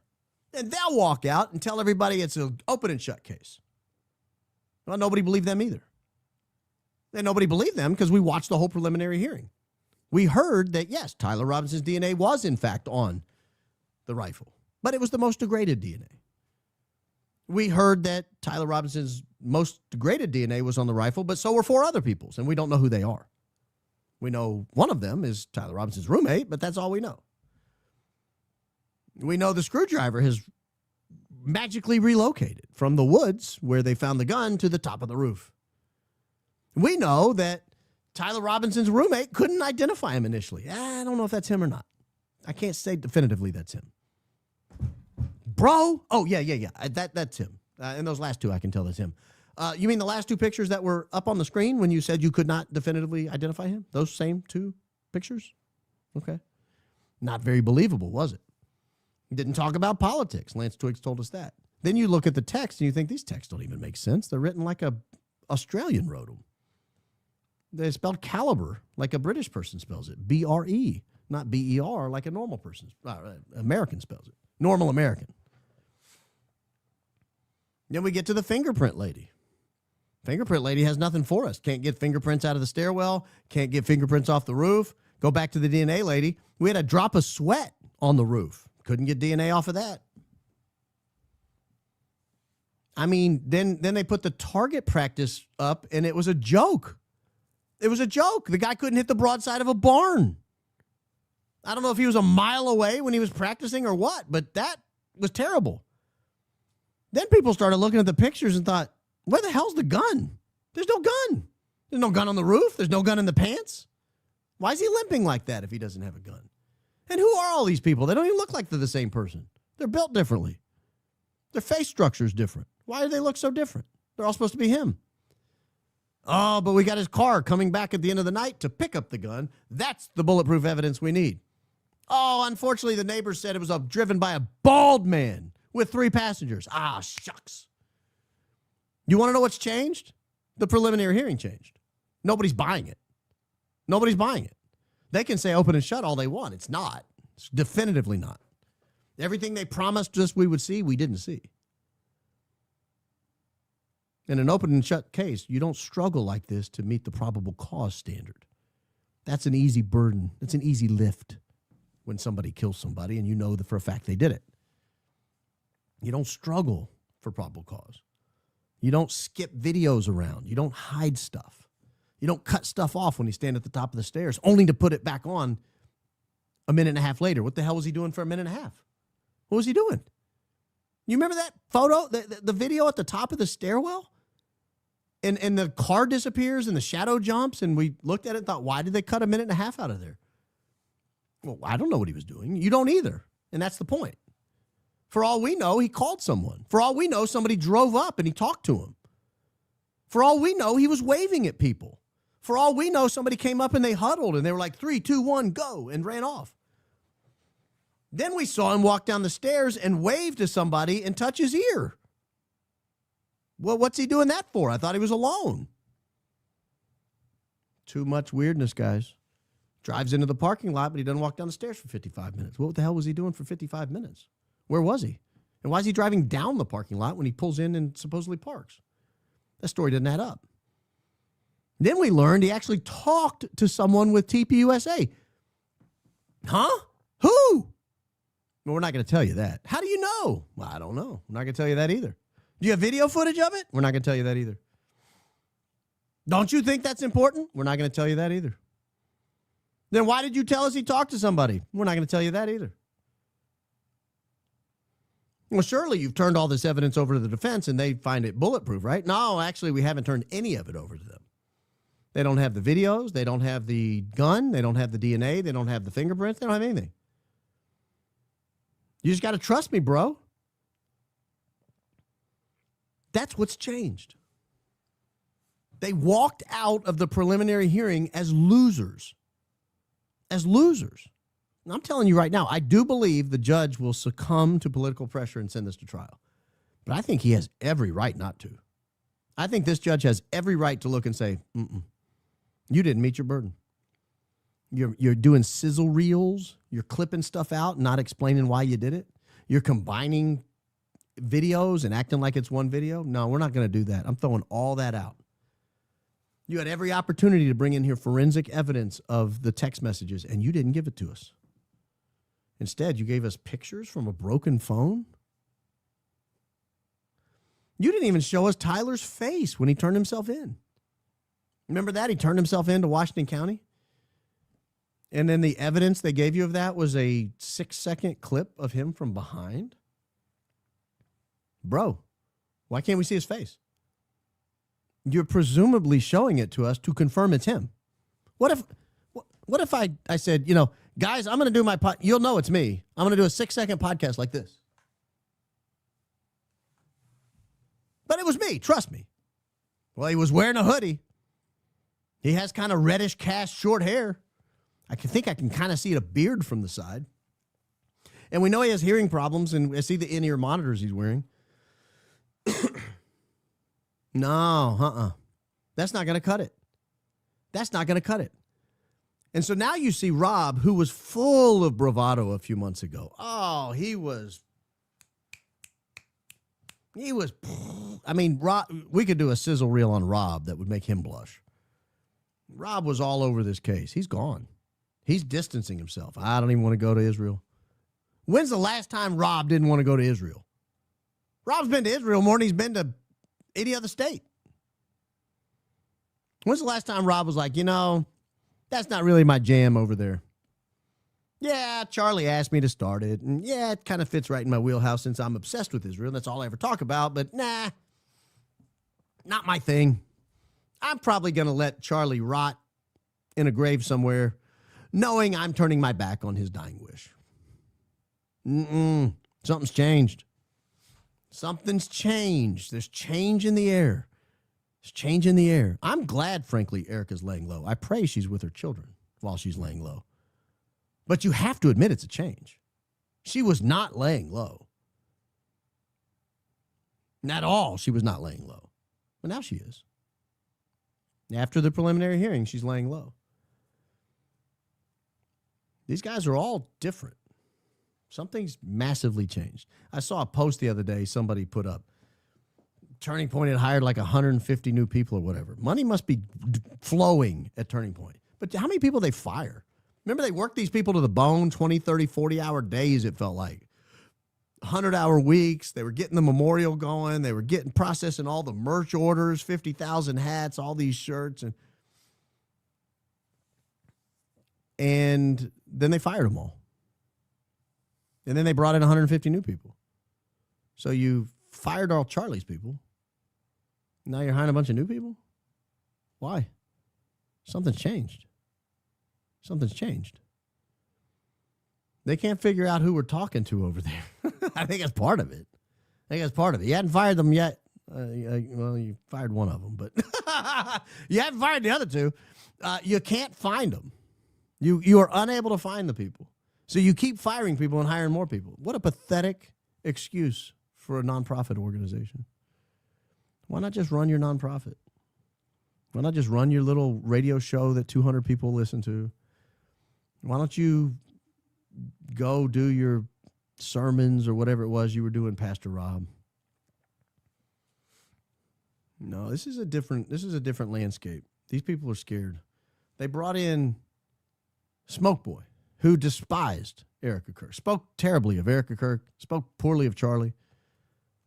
They brought in Smoke Boy to challenge people to debates. Oh, you got to debate. You got to debate. I don't think they ever anticipated Candace would say yes. As soon as she says yes, Smoke Boy's doing everything he can not to debate. I don't know if he'll back out or not. I don't know if he can come up with the 300,000 that he promised he had ready to go. I think it would be financially irresponsible of him to do that. He's got children. He's got a wife. He's not old. It's not like he's retired. He's like, he looks 70, but that's because he smokes. I think he's like 40, 45. I don't know what Smoke Boy's plans are. I don't know if his plan is to actually go through with the debate or not. Not going to be a big payday for him, unfortunately. But even that's a change. Well, when's the last time TPUSA affiliated with people like this, brought them in to train their debaters? Oh, one more thing. Hold on. Where I had this and then I forgot it. Daisy, the picture of the microphone, pick up the mic picture. I'll put it in the run. Give me a second. Yeah. I wanted to show this. I got to be careful how I show it. Oh, I'll show this one. I got one right here. So this, I'm going to show this. I'm not going to show where they got this image from, but I'm going to let you use your imagination. See that pick up the mic image there? It's a little pixelated there. Maybe I'll try to find a better one. You see that right there? Now, that is not a Shure SM58 mic. That's a different mic. But the last image we have of Charlie Kirk holding a mic looked shockingly similar to that image right there. If you want to go to our private chat, Yeah. I actually put their tour. It's a like Oh, I put the link in there so we can perfect. check that out. Perfect. Oh, this is great. This is great. Do they have that image, though? I can't find it. No, that's just that same pixelated image. Yeah. I wish I could find... Well, so this is the website that it comes from. But I would be hard-pressed to deny that picture, it sure looks like it, particularly when the words aren't splashed all over it. It sure looks like those last pictures of Charlie Kirk right before he dropped the mic. And they're calling it Pick Up the Mic. Yeah, there you go. That's what it looks like to me. And we can't show you the other picture because YouTube hates the other picture. They have merch with it. Oh, yeah, they have merch with it. In fact, they hate the other pic so much. If I was to show the other pic, I think if I was to show the other pic, that YouTube would ding the podcast. I think they would ding it. But it looks identical. You don't believe me? Go online and find it. Find the picture just before the mic comes out of his hand. Thumbs in the same spot, fingers in the same spot, hands in the same spot. It looks the same. That's changed. That's a weird path forward. A weird path forward. But Baron, are you saying definitively that absolutely came from that picture? Well, I can't find it anywhere else. And it's not for want of trying. I looked for a million pictures of Charlie holding a microphone to see if I could find one that looked even remotely like that. I could not. Because that's not how he held it unless he was not doing well. That's who these people are now. This is the new TPUSA. This is TPUSA 2.0. This is TPUSA 2.0. This is what we're up against. I don't want to be up against TPUSA. I want TPUSA to be normal. I want them to do normal things that normal people do when their founder is shot and killed in broad daylight. Like, ask who was involved. Like, try to find out. See if the story makes sense. Analyze the evidence, and when the evidence looks weird, say, hey, that doesn't add up. Who killed my founder? Who killed Charlie? He was my friend. He was my employer. He's the only reason I had a job. He's the only reason anyone even knows who I am. All these people making a name for themselves on social media, they're nobody without Charlie. Nobody knows who Andrew Colvette is but for Charlie Kirk. Nobody knows who Blake Sneff is but for Charlie Kirk. Same goes for Mikey McCoy. Frankly, the same goes for Erica Kirk. Erica, nobody knew who you were before he died. Nobody. I ran a poll on a member show the other day. How many people had heard of it? It was like 14%. And these are people who pay attention to politics. This is like the most attentive people. No one had ever heard of her. But there's no curiosity of the mind. There's no desire. There's no drive to figure out what happened. Instead, they hire Smoke Boy to go out and harass people. Instead, they get a bunch of people on X to go out and call people demons and evil. And I'm not comfortable with that. I'm not comfortable with that. Wide open on someone finding that picture of Charlie somewhere else. I'll be happy to make that correction.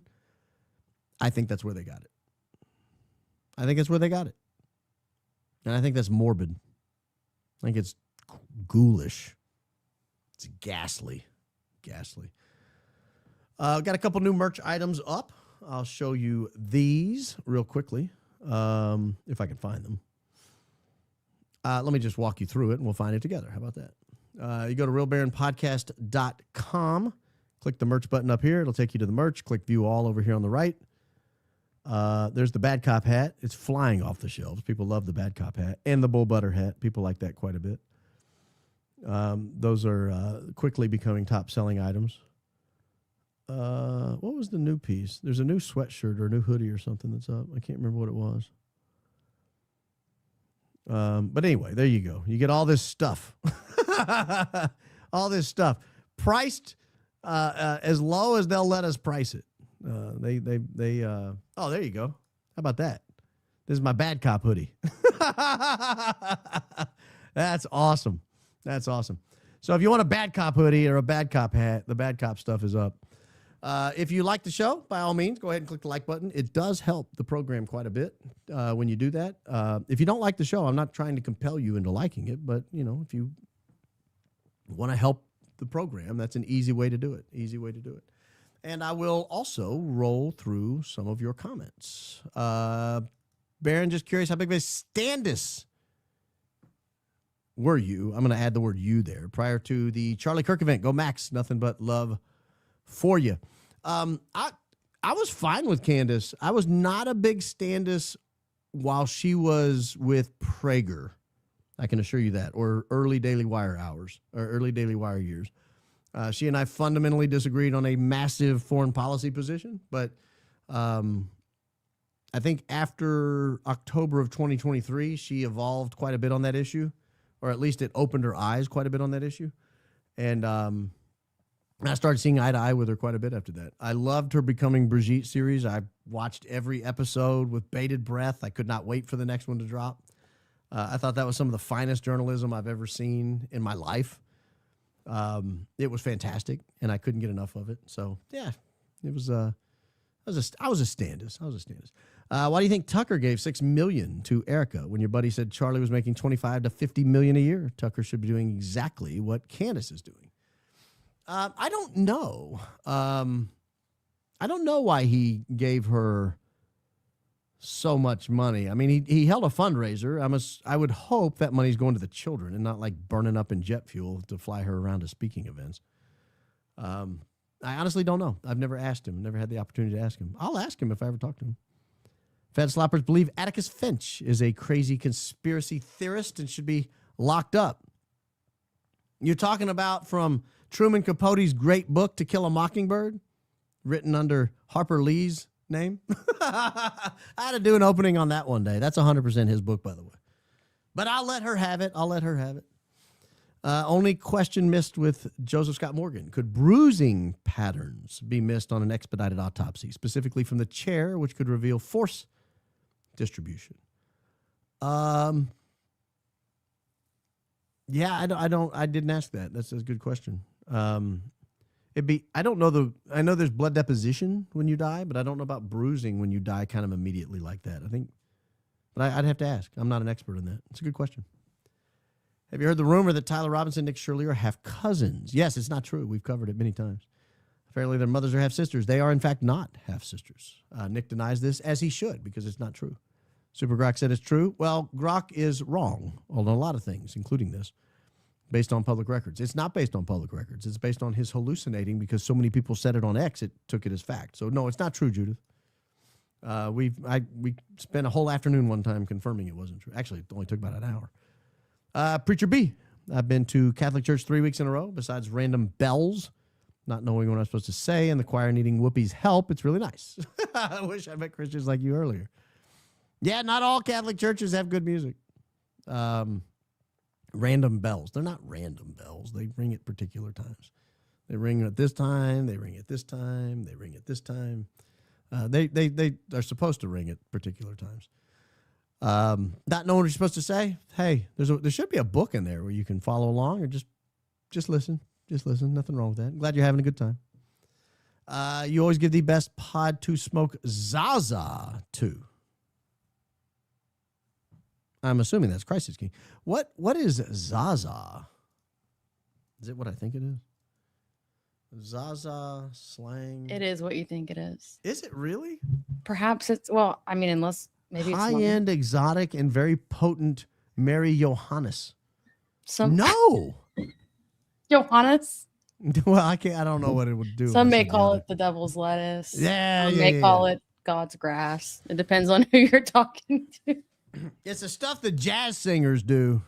Mary Johannes. Yeah, Mary Johannes. Yeah, Zaza. Okay, I'm glad to know that helps. We should be, you do you, boo boo. You do you. Happy Sunday to our humble host and crew. Happy Sunday to you, Mustasa Yarala, whatever your name is. Happy Sunday to you. Oh, 5 membos dropping. We had a fun membership show this last week. I did my best Smoke Boy impression.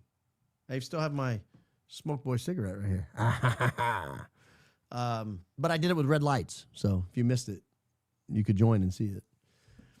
I missed the best member show with Pop Quiz. Oof. Oh, yeah. So it was good. It was a good show. We had a lot of fun. There were some good quizzes. They should be still in the chat. So if you watch it on replay, you should still see them.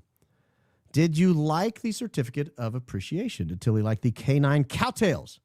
I'd like to send gratitude and info to Daisy. Send to your P.O. box. Yeah, you can send it there. Yeah, Tilly liked everything. Everything was great.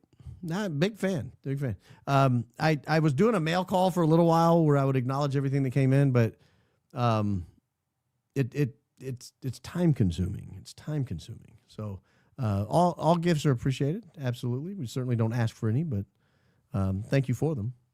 Hey, from your number one fan in Crowley, Texas. Loved your episode with Joseph Scott Morgan on Julian Dory's podcast. Such a fascinating, high IQ conversation. I thought it was an interesting, it should be an interesting lesson in how these mainstream official Fed sloppers should behave with people.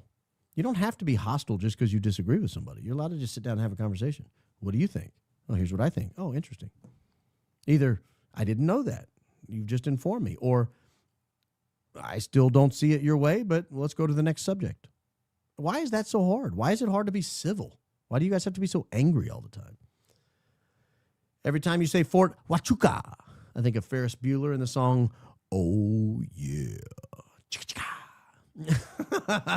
That wasn't Ferris Bueller's song, by the way. What if the feds set up a fake job near campus and had TR hired to explain away any GPS pings, etc., or why he was in other footage headed to job site?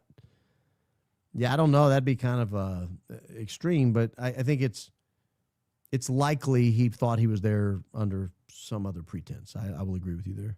Smoke Boy's a weasel. Not worth it. Why platform him? I am not. I've not invited him on the show.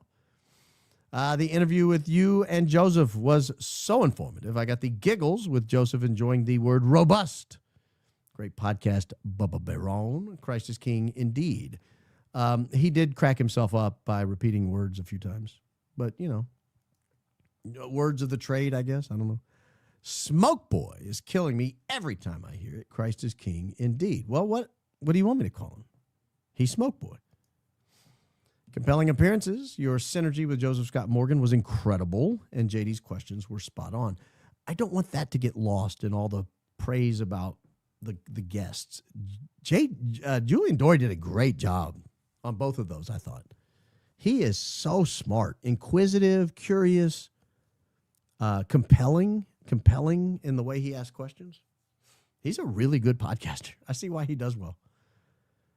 TSA, are you talking about Joseph Scott Morgan? Talked about sharp bone fragments with Charlie Kirk severe neck injury. Could vertical fragment cause exit wound? Did TR have his phone with him? Pings. Smokehouse people said he didn't. Smokehouse people didn't say he had one. Innocent TR might have been unaware of brewing trouble. There's a lot going on there. I don't know about the vertical fragment or a vertebrae fragment. I don't know about that causing exit wound.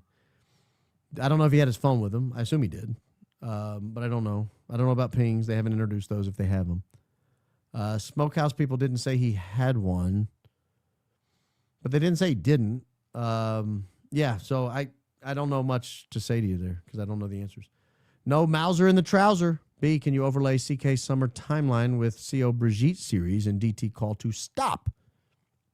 I think CK assassination had dual purpose. What was that call? Was in February, though, wasn't it? I'd have to go back and look at when that call was. We can look at it. Baron, excellent job on the JD shows. Does someone in a hood climb or toss something in the back of the SUV with Frank? See Terrell's footage as he pans. So here's what I saw on X today. Someone pointed this out, that it looked like someone was trying to jump in the back of the SUV with Frank. And I agree with that assessment. That's what it looks like to me. I don't know what happens after that. I don't know if there was a sixth person in the car or if that person decided to get out.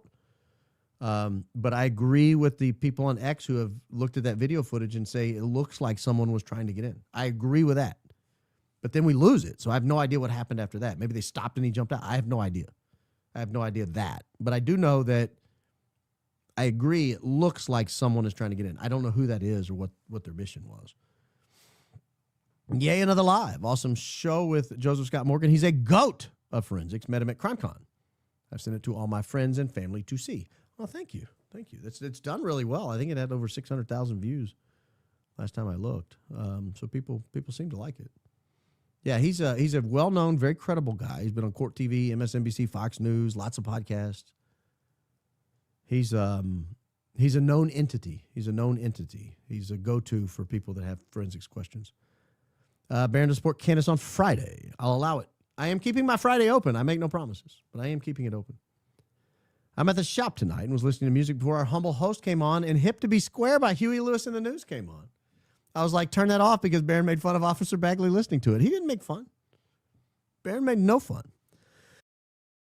Huey Lewis is dope. I hope he was rocking out. I'm just assuming that's what he was listening to. There's a white SUV moving very slowly in the distance of the garage video. Top left corner. Could it be the same shiny wheel white SUV from the strip mall video 25 minutes later? Second stairwell vid shows a shiny wheel up here, and Tyler looks that way. I mean, it could be. I haven't done enough analysis to rule it out.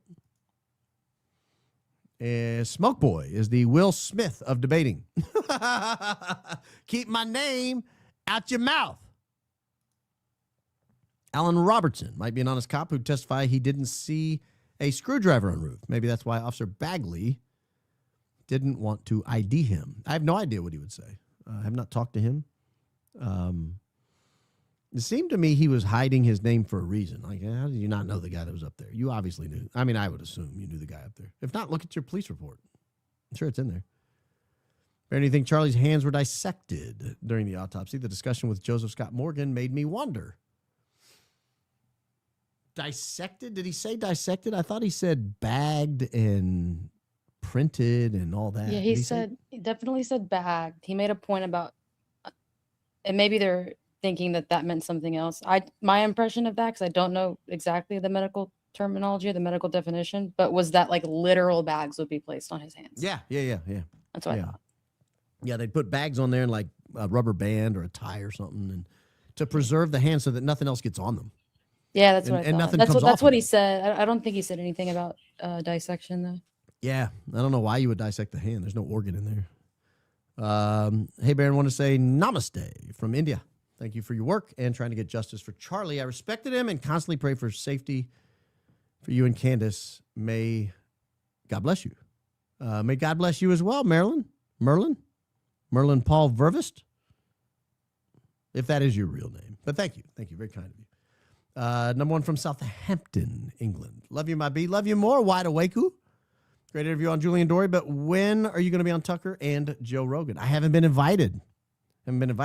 If I show up and start knocking on the door, they'll call the police. Could Fed be selecting who to call for jury duty? Not if it's done properly. That's not the process. Hey, Brandon, have you seen that some people have broken it down? It looks as if Yankovic Frank was viewing drone footage. Not on FaceTime. Hope it wasn't covered already. I've actually never covered that angle, I don't think. If I did, I don't recall covering it. I know Sam Parker has done more work on that than anybody. Base Sam Parker on X. If you want to scroll through his timeline, I'm sure you'll see some of it. He did a really good job covering that. I don't know what to make of it, so I've never covered it because I don't really have an opinion either way. But Baron and JD and Joseph Scott Morgan, amazing. Charlie Kirk had some spinal cord missing. Why did he need surgeon to remove fragments? Seemed like that could be ME. Should be ME. Just curious. Thank you for your great work. Christ is King indeed. I am subject to being wrong here, but I think the official story is that the medical examiner is the one who removed the fragments. I could be wrong, but I think that's right. Blake admitted in the X space he was the only one from TPUSA to stay in Orem. Then his story changed when news of the bald man driving. I don't recall him saying he was the only one. I recall him saying he doesn't recall who he stayed with, but my memory could be failing me there. So comforting finding out our humble host rolls around with private security. Go Max, Christ is King indeed. Thank you, thank you. Your Majesty, King B, man, I was mad watching MS Now show on who did CK. No evidence covered, just bashing the podcasters and independent media. They're desperate. Hope the Colemans had a great weekend. So one thing I may do tomorrow, I didn't want to do it tonight because I'm still irritated by that woman, Brandy Zadrozny. I think she's a dishonest actor, a horrible human being. I want to pull up my texts with her and just roll through them. Because what she showed on air and what she said is not what happened at all. I was so kind to her. I left open that we would chat again in the future. She said she wanted to chat. I was like, I'm not that interesting. I have no idea what you'd want to talk to me about, but happy to chat. Just let me know. She said, I'll be in touch. I said, I'll be here. I never heard from her. So color me shocked to find out that I supposedly told her I didn't want to talk to her. Because that's not what happened. That's not at all what happened. I think she lied. She's a liar. But that's fitting considering the side she's on. They're all liars. My B, only 23 and living alone in this economy. So say a lot to get a youngin' like me to don't know. Keep going, Max. You're giving the youth someone to look up to. Wow, cutting up Cam. Thank you. I appreciate that. Very kind of you. Very, very kind of you. Be careful of those $20 burritos. Apparently they're a thing. How does CK's mic on its side change impact an alleged explosion, i.e. the mic piece that flew and opened his neck, etc.? Love you, B. You the GOAT. Christ is King indeed. That's another thing that Brandy Zadrozny lied about. She said that I am a big proponent of the exploding mic theory, or said that I'm pushing it. No. I've covered it. I've looked at it. But I've never been like the guy to go to for the exploding mic theory. That's never been my thing. In fact, I've always said, I don't know how he died. What I do is I look, and if people offer alternative explanations and they put them, I'll examine them. I examined electrocution. I examined exploding mic theory. I've hinted about the fact that there may be something to this EMP or something that drove everything over his left shoulder.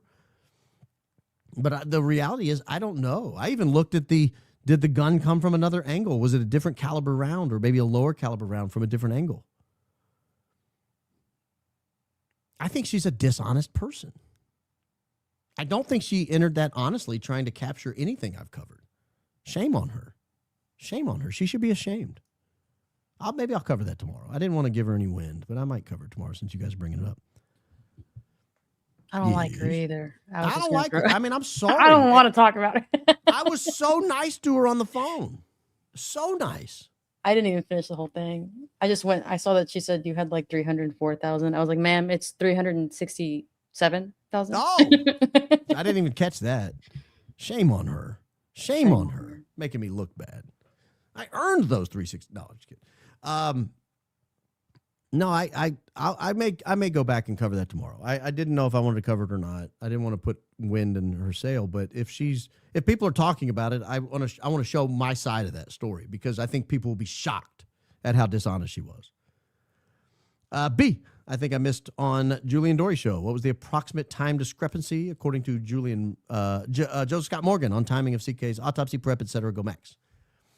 I think he said 1:30 a.m. should be a pretty good buffer. Like that'd be a pretty good time that it probably would have ended based on everything he thinks needed to be done. But again, he's just an outsider looking in like all of us. He wasn't there. He doesn't know the song and dance and all that. If it was 1:30, in all likelihood, the pictures would have been dated September 10 and 11. We know from the defense filing that all of the pictures were supposedly taken on September 10th. All the autopsy photos were dated September 10th, according to the defense filing. And if that's the case, that means the autopsy would have ended by midnight. That's pretty close. That's a pretty compressed time. It's a pretty compressed time. Ross Perot's EDS building was imploded today. Oh, my goodness. Was it really? Electronic Data Systems Building. That ought to get us there. Yeah, it sure was. Plano, Texas. How about that? What are they doing with it?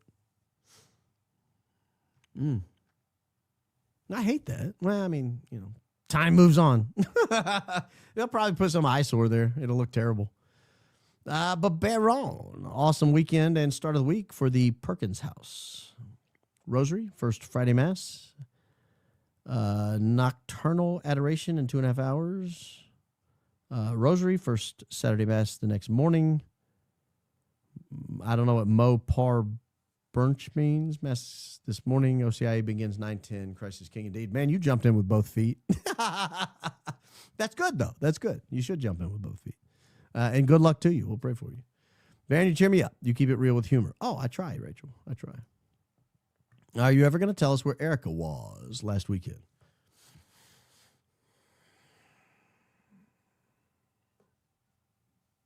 Yeah. I'm not going to do it tonight, but I will. I'll follow through on that. I told you I would. I will. I was waiting to hear back from one person, but I'll tell you. I'll reach back out again today or tomorrow and see if I can let them know I'm doing it. Hi, Baron. Can you say happy anniversary to Lindsay, #1 fan in Elyria, Ohio? Christ is King indeed. Happy anniversary, Lindsay. I hope it's a wonderful one. Hope there's many more to come. Baron, can you suggest to Candace to give Smoke Boy a signed copy of Make Him a Sandwich for his wife, Kristen? His wife actually sounds like she's right in that same political vein, so I'm not sure that would be like a big knock, but I think it would not be a bad idea. Let me say this. I know for a fact she signs all those books by hand. I know a lot of authors don't. They use the auto pen or they get them printed. I know for a fact she signs them by hand. And she should be commended because it's a lot. That's a lot of work. A lot of work. Love being here and thankful for your career change into podcasting. You're an asset. Always sending positivity and prayers to you and your family and Daisy. We need more people just like you. Christ is King indeed. I need more people like you, Renee. You pick me up. You make me feel good. Thank you. Good evening from the UK, Sir Baron. Oh, I've been knighted. It's been bothering me. The EK with CK Mike pick. The light makes EK look like she has blood on her too. In my opinion, of course, keep going Max.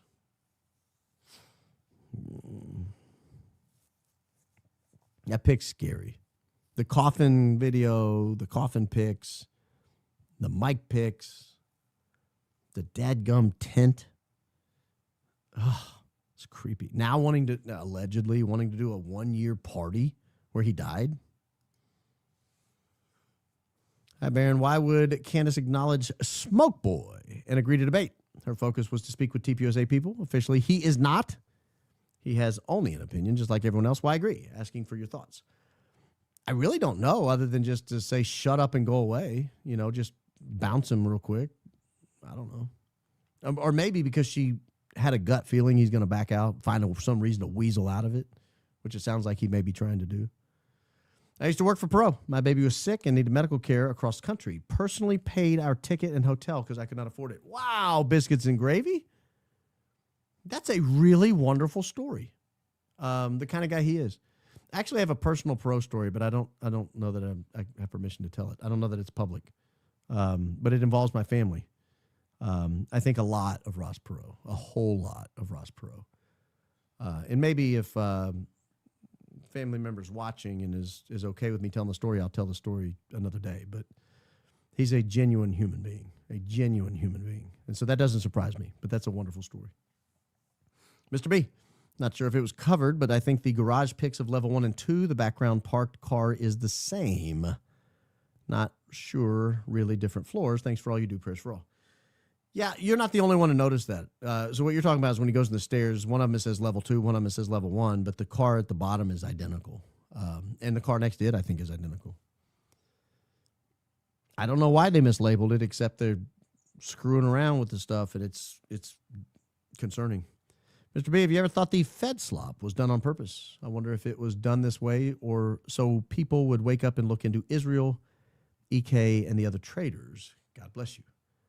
No, I don't think it was done on purpose this way. I think it was a huge mistake, and they wanted, I think, in my opinion, they wanted to look like a chest shot, and they wanted Tyler Robinson dead before he turned himself in, and they wanted us to all go, oh, they gave it to Erica. That's nice. All right, let's all move forward. JD for president. Did you and Joe discuss the bullet discovered just under the skin versus ME report, both possible at the same time? Perfect voices for that discussion. Thank you. We did not discuss that, actually. But I'm thinking back, I'm not sure that he would have been able to add anything to that because how would he know? But it's a good point. There's a lot we didn't discuss, and it was still 4.5 hours. Imagine if we'd have discussed it all. Your populist rant last week was goated. Best radio since Red Bar disappeared. I don't know who Red Bar is, but he sounds brilliant. Sounds like an amazing human being. I wish I'd have known him.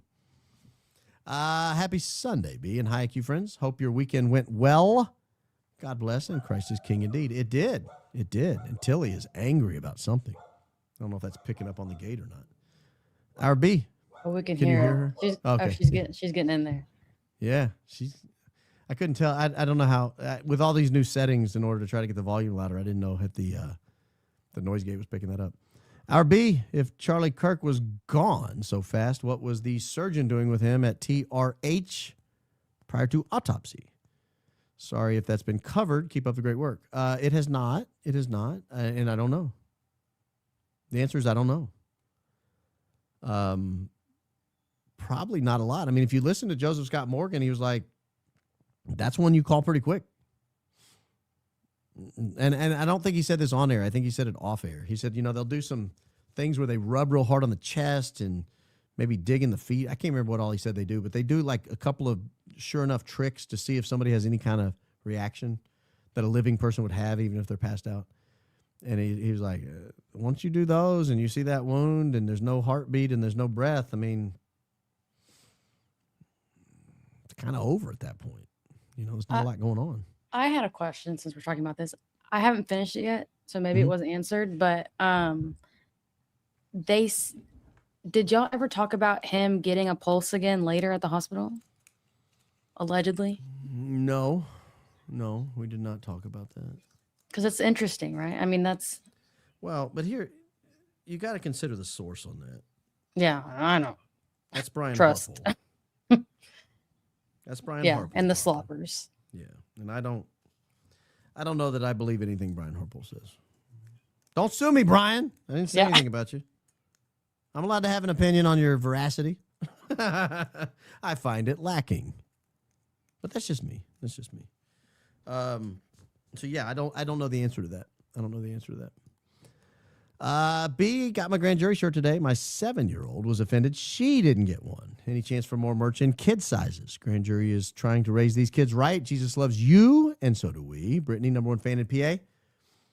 I'll ask Nurse Casey about that. I'm not sure how difficult it is. Some of the problem is the designs are a little big for kid sizes. They get mushed when you squish them together. So I'll ask her about it. That's a good question. Charlie Kirk show, South Park ran show, TPUSA crew hated CK. I don't know what that means. I believe you, but I don't know what that means. Moscow, Idaho, in the deliberation room this beautiful Sunday. God bless y'all. Christ is King indeed. All the way from Moscow, Idaho. Wasn't that where the Kohberger murder happened? Or the alleged Kohberger murder? I think we're alleging now. I think things are opening back up. How was Charlie announced stable at one point in the hospital if the damage to his body would have caused him to die instantly? It's a good question. If you listen to either, I can't remember if it was Turk or Harple, but they're like, oh, he was just such a strong guy. Well, no, that's not how life works. If you get He was essentially decapitated based on the description of those injuries. If someone cuts your head off, you don't like, your heart doesn't start beating 45 minutes later. You're gone. You're gone. And that's, I mean, I hate to be so crass, but that's kind of how the medical report read based on the little clip we got. My father built a custom truck for one of the guys Perot sent to Iran to rescue the execs. Very interesting story. Got to meet him and Perot. Wow. Interesting. You said you didn't think TR was supposed to make it out alive. What do you think, in your opinion, was supposed to happen? Thanks for all you do. Christ is king indeed. I think he was supposed to remove himself. Probably send out a farewell text to mom or something. I don't know. Again, that's what it was going to look like anyway. That's my guess. That's my thought. Calvary Chapel, Church of Chattanooga, was on our local news for being a 501c3 and bringing the Republican candidates to Sunday service. Said Christians cannot vote Democrat. News, actually, the 501c3. Yeah, I don't have much of an opinion on that. I don't know what the IRS would say about it. My sweet, soft Hungarian devil. Talk about Big Nose Kate? Yeah, she was indeed. Hey, Baron, appreciate your common sense and integrity in your investigative approach. We need more like you. Thanks for all your hard work. It is not unnoticed. Daisy's an asset as well. Christ is king indeed. Thank you. I appreciate that. Hey, Baron, found out this week Flock was funded by the same lead investor as Toka. Ally Intel, one Google search, please, Bear Knights. The investor is called A16Z. Maybe an opening on this, maybe, please. I mean, I believe you. It seems like something that would happen. I mean, I don't know much about it. Lit a candle before Mass last night and said a prayer for you, but this beautiful online community of truth seekers. Update on my forgiveness journey. Turns out the key is to not let go of hurt, but to truly wish them the best. Oh, BJD, that is a great follow-up. A great follow-up. Because it's great advice for anybody who struggles to forgive somebody. Truly pray for the best for them. It helps. It helps. Helped me. God bless all for caring about truth. Interesting follow-up about that. Thank you, by the way, Karen. Very kind of you. Very kind of you. Follow-up on this, by the way. So I had an online nemesis. He was like the Gary of my radio days. Somebody who constantly talked crap constantly. And I really didn't like him. He actually started as a friend. I used to hang out with him. But then he decided one day he hated me. I have no idea why. And he started calling me all these horrible names and all these terrible things. And so I really struggled with forgiveness for him. And Mrs. Coleman and I would lay in bed at night and pray out loud by name for him and all these wonderful things for him. You know, success in his career, happiness in his marriage with his kids and all this. And I really got a sense of peace and forgiveness about it. And then his life completely derailed. I mean, completely derailed. Not long after that. And I kind of felt bad because actually I was happy that I had the forgiveness because I would have really relished it had I not. But I actually genuinely felt bad when it happened to him. And I would not have before forgiving him. I would not have felt bad. I would have been like, yeah. But I did. He's dead now. I had nothing to do with it. I had nothing to do with it. He died, though. New Year's Eve, maybe 6-8 years ago. I'm 70 and know full well what happened with NAFTA. I bet you do, Granny. I bet you do. You lived through it. Wherever the soil went, they could hold it there. Oh! The memorial. NAFTA sucked the life out of the area I live in. So many plants and manufacturers left the area I live near. The once thriving area looked nothing like the area I grew up in. It's truly sad. You know, I came face to face with NAFTA when I was trying a case in the upstate New York area, and we had to stay for a couple of weekends. We weren't supposed to be there that long, but it kept going. The case would never end. And we were kind of way upstate west New York, and the next exit down was Erie, Pennsylvania. I was like, hey, I hear about Erie all the time. We've got a weekend with nothing to do. Let's go over to Erie. Look at Lake Erie. So we went, we stood, and we looked at Lake Erie. Like, in a suit. But I got pictures on the shore of Lake Erie. Take a picture. And then we drove around town. And we saw all those closed factories. And you started realizing how big they were and how many people once worked there. And they were all, rusted out horns and whistles or whatever. And the windows were all broken and all the metal was all rusted out. The bricks were crumbling. Some of the smokestacks had come down. And that only been like 25 years after NAFTA. And then you start looking around Erie and you're like, holy mackerel. One of the most beautiful churches I've ever been in, by the way, in America. It was gorgeous. Went to the cathedral there in Erie. Beautiful church. Beautiful church. Basically empty. Basically empty. It was sad. Main building of the former EDS headquarters in Plano, Texas, was demolished via controlled implosion today. I live nearby, and it scared the bejesus out of us. I bet it did. Did it look a lot like Building 7 when it came down? May or may not have been a controlled demolition. AB, thanks for fighting for the little guy. Signed, Bill in Toledo. Bill, I got your back, brother. I got your back. Hey, Baron, maybe I'll get it right this time. Nisi points out that on 31 July, the stairwell camera is labeled as two different levels when the background is identical. That's correct. She's right about that. Great job on Julian Dory. Jesus loves you. Jesus loves you too.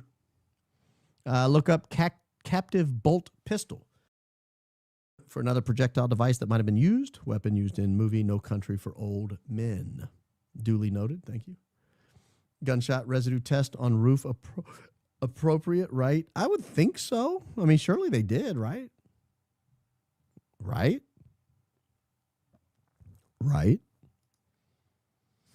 How could the ER say CK had a pulse? The ME said that part of his spine was traumatically absent. You can't have a heartbeat with no signal from the brain. Well, that's not entirely true. The heart actually has its own cells that can pump, believe it or not. They have their own electrical capacity. But I don't think you would have one 45 minutes later. But that's just me. TPUSA is singing. Don't be suspicious. Don't be suspicious. I believe you. Singing. I was in San Diego with my daughter. Met a family from Texas. Had a great conversation. Very American-centered. Major news divides us. Hug your neighbor. Thank you, Baron. Yeah. I mean, you got a lot of common with your neighbor. Love them. That's all you got. Boomers who supported Ross Perot are the same ones that supported Reagan and Trump. If a new party wing could take over the GOP, that might work. Former MI person lived through NAFTA devastation. I think there's a lot there. In my opinion, hosting another TPUSA Bull Butter show would be sacrilegious. Love the way you run this high IQ outfit. You have no equal. Love you, Big B. Yeah, no one else runs this show. There's no equal here. Thank you. My B enjoyed Sunday kayaking in the sun with my family. Now I get to watch my favorite show live. Sunday well spent. Christ is King indeed. Sounds like a beautiful show. Allie Top Files sent me. Roger that. Hi, my B. Something off topic. I rescued a tiny ginger and white kitten recently. When it's time to name him, the name that came to mind was Baron. Keep up the good work. Christ is King. Love from Katoomba, Australia. Well, Katoomba has a cat named Baron, and I'll allow that. I'm going to allow that. Thank you for sharing. Next week is 1 year since the passing of our 20-year-old son. Oh, gosh. Thought of facing the public on that day is almost enough for me to break down. TP's gross. I agree with you. Allegedly, they need to line up this LC, allegedly. Oh, you're talking about the tent. Kind of what it seemed like to me, if we're being honest. Or maybe there was a device on scene that they had to line up. I don't know. It seemed odd to me that the security was lining up the tent. Hello, sir. Edge. These security idiots must have made a ton of money because I can't see how they'd ever work again. I guess the tent needed securing. Well, Charlie didn't. He was in Salt Lake City with Mikey, according to House and Habit. RBP. You must have felt like a kid in a candy shop behind the cool, calm, and collected vibe you maintained with Joseph on Julian Dory, start to finish. So much essential case info and encapsulating episode. I think that episode will gain in value as the case gets closer. Tent set up with security. Time TR meet TPUSA rep. About the same time. Just about the same time. Governor of Utah was at the White House recently. POTUS gave the state back a lot of their land that had been taken away for protected land. No public use building, etc. Coincidence? Utah? Maybe. I don't know. Barron Trigger Smarts episodes 8-7 with Octavia, who did an outstanding job of reviewing the preliminary hearing, is worth a watch. Her hubby is a doctor. Thanks again for all you do. Christ is king indeed. I've watched part of it. I haven't watched it all, but I've watched part of it. Hunter Kozak was in the picture as well. Was he really? You state that as fact, and it better be fact. I go pull that picture. It better be right. Is that true? Hunter Kozak's in the picture as well. Because I don't see him. I don't think he was. If he is, I'm not seeing him. Got to be careful what we state as fact. You got to say it looks like Hunter Kozak. Is that Hunter Kozak in the picture? Agreed, you're right. However, I attended the UVU event advertised as CK focused, but was relegated to a mere Exalt Unity gathering. God bless you. Christ is king indeed. Thank you. Off topic for today, and maybe repetitive, but why was so much gauze that was stuffed in CK's neck already in the car on the way to the hospital? Is that odd? Planned? Question's been bothering me. I mean, they probably I'm giving them the benefit of the doubt here. They probably had a security kit that had some medical supplies. You know, I think medical supplies would include gauze. I don't know. We can look at it skeptically and say, yeah, that's weird. But I don't know that it's weird. Maybe. You were featured in today's Jake G TV video. It was pure comedy gold. The video was mostly about CK today. Only Jake G TV can make CK case funny. I'll check that out. I will have to check that out. I had no idea. Zero Ghost. Wow. Thank you. According to our sources, this donation acted alone. Zero Ghost privacy phones. Well, thank you. I appreciate that. That's very, very generous of you. Thank you. Baron Ross Perot held his convention in Long Beach, California, and it was nice to see all the activity of the Perot people. I may have collected my Perot campaign things there. Did not go to convention. Cohen Film? Are you telling me this Perot, what do you guys call it, an antenna ball? This Perot antenna ball came from the Perot convention in Long Beach, California? Now I know. Now I got a story behind it. Now I got a story. Thank you. Thank you for all your generosity. Very much appreciate it. Edge. Okay, the video still sounds loud, but you were still low. Is it just me? My hearing is fine. We're working on it. We're working on it. I think we figured it out today, but didn't have time to make the full correction. I will hopefully by tomorrow. So they are there already. Wonder who TR met with before the event. It's a good question. It's a great question. Maybe Mike McCoy and McGovern had the tattoo. That seems to be the security qualification. I've never seen Mikey with a tat. Maybe he's blasted up all over his body. Maybe he's got a bodysuit. He just wears long sleeves. That's why he had long sleeves that day.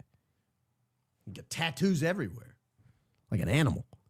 Nana from Australia, please read email Andrew's Bull Butter, proof allegedly IMO that Nick Shirley wasn't live. I have the tech skills of a box of rocks. So excuse the dodgy formats. Thank you for all you do. Right. Thank you. I appreciate that. Charlie would be protecting Mikey more than Mikey would be protecting Charlie. That's hilarious. Yeah, I mean, I don't think Mikey can fight. I'll just be honest. I don't think he can. I was going to Mass this weekend, realized I don't have a clue how to dress for Mass. Got advice? Go. That's my advice.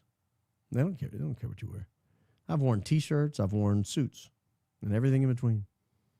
I typically don't wear shorts, but people do. People do. Some masses are a little dressier than others, but most are come as you are. Jesus didn't wear a suit. He just came as he was. You know, when he showed up, he just sort of wandered in. Crisis King indeed. Yo, Baron. Always wondered why tent and tables set up really late time-wise. Any comparisons on this time setup with other tour setup times? I could follow up and ask that question. I don't know. Is that not Tyler in one of those photos you went through quite quickly, but a tall, skinny guy with a backpack? I'll look again. Oh, you mean right in the foreground? No, that's not Tyler. In the background, I don't see a tall, skinny guy with a backpack. No, that's not Tyler. Assuredly not Tyler. Hey, Baron, have you seen TPUSA have found CK's replacement? Will Witt. Yeah, no, can't put Mickey Mouse to fill those big shoes. Charlie Kirk is not replaceable in my eyes. Christ is king indeed. I've not seen where Will Witt has been proposed as a replacement. I've wondered if the Annunciation shooter was programmed to get us thinking about trans violence right before Charlie's assassination. When was Audrey Hale? Was that also right before there?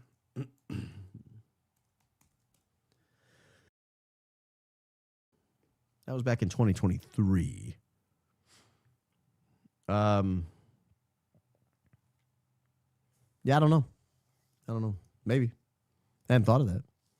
On the blog, the next paragraphs are interesting. He hugged Andrew, talked in green room, thought Andrew wasn't there. How did they hug? And it states what Andrew claims what Charlie asked. A different Andrew. Christ is king indeed. It's talking about the Andrew that hosted the event. Agreed. The trans issue wasn't even hot when Charlie died. It's almost like a Fed slop boomer made the decision to put it on that issue. Well, yeah. The trans shooting in MP Minneapolis was 8/27. I'm thinking Nate was responding to that. Oh. Well, that might go in with this one nicely. Right here. That might play into that one nicely. That's interesting. There was a shooting 8/27. Yep, got it. Now we know. Maybe UVU was plan B. Plan A was supposed to be Blakey and his team since security was not present, but they wimped out. I doubt it, but maybe. I mean, anything's possible, but I don't know about probable. It's kind of scary to think. City of Orem handles UVU construction and brought property in question 2019. A city-marked vehicle is inconspicuous versus a Fed van.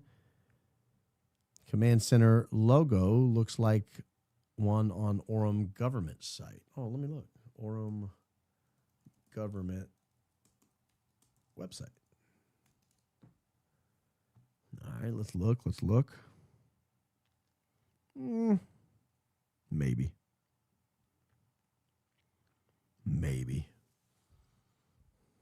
I don't know if that looks the same. But it's a good thought. I like the way your wheels are spinning.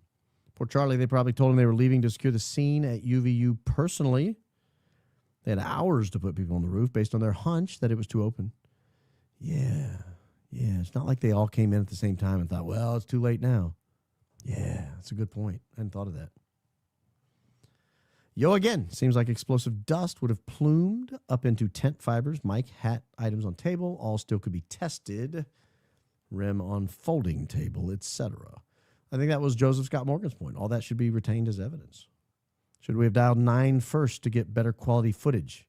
Oh, you talking about that dialed-in trigger you were supposed to be looking for? Dial 9 first. I haven't heard that forever. So all that time spent looking at the tent, none of it spent securing the rooftops. Guess that gets you a bonus at TPUSA. Christ is king indeed, Mallory. I don't remember Rob being in court to see the video dialed in. He was not there that I'm aware of. Barony gave himself a caveat. He said you could almost see him pull the trigger. In other words, imagine it. Yeah.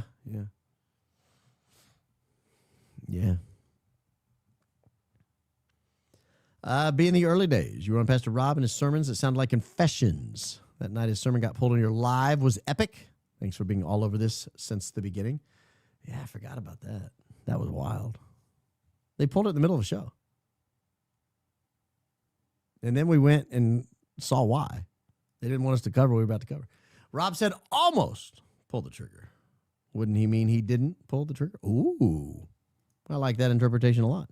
Baron executive protection agents always assign a body agent for the principal. His main focus is always to be with the principal. Who was his body? It's a good question. I hope it wasn't Mikey, because Mikey walked off when the going got going. When the going got tough. The tough got going. I mean, like walking away. The ones losing this lawsuit, Dr. House Harpole versus Candace, is We the People, because the system in the state recused itself from hearing this finding justice. Now, they'll appoint a judge. Not that worried about that. One of two went to Conduit Church before 9/10. I can attest. Pastor Darren spoke about Candace and TC. Who's TC? Oh, Tucker Carlson regularly after 9/10. By late October, he said, I'm a Zionist from the pulpit. The lack of humility and truth made me sick. Rob sent a video about CK. Yeah, I know people who used to go there. I don't know if they still go there anymore. It's not far from me. I'm behind, but the girl with the security is Met Girl. Yeah, her name's Chrissy. That's how Brian identified her. I don't know her. I don't have any knowledge about her, but I noticed that myself. She must have been there early that day, my friends. My B dialed in at 1,500% today to find a couple of gingers left in your beard. Worked just fine for me. No trigger pulls seen in the process. There's more than a couple. There's like 10. 2 of 2. Rob said he was CK's pastor in the video shared 9/14 at Conduit. Repeated at Memorial. Gross. God brought me back home to Catholicism. I was raised in it. God used you to help me return home too.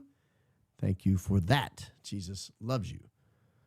Well, if you went to Conduit and now you go to a Catholic church, you might have seen me at Mass this morning. Thank you. That's very kind of you, Bruin. My high school mascot was the Bruins. The Bruins. Hey, Baron, there's a civil avenue that could bring the unanswered questions in this case into court and open relevant evidence to discovery. God bless. So with a civil case, you have to have standing, something called standing. And I'm not sure what standing any of us would have. I'm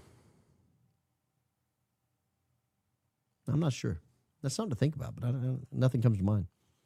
Part 1 of 2. I like your 2-parters, guys.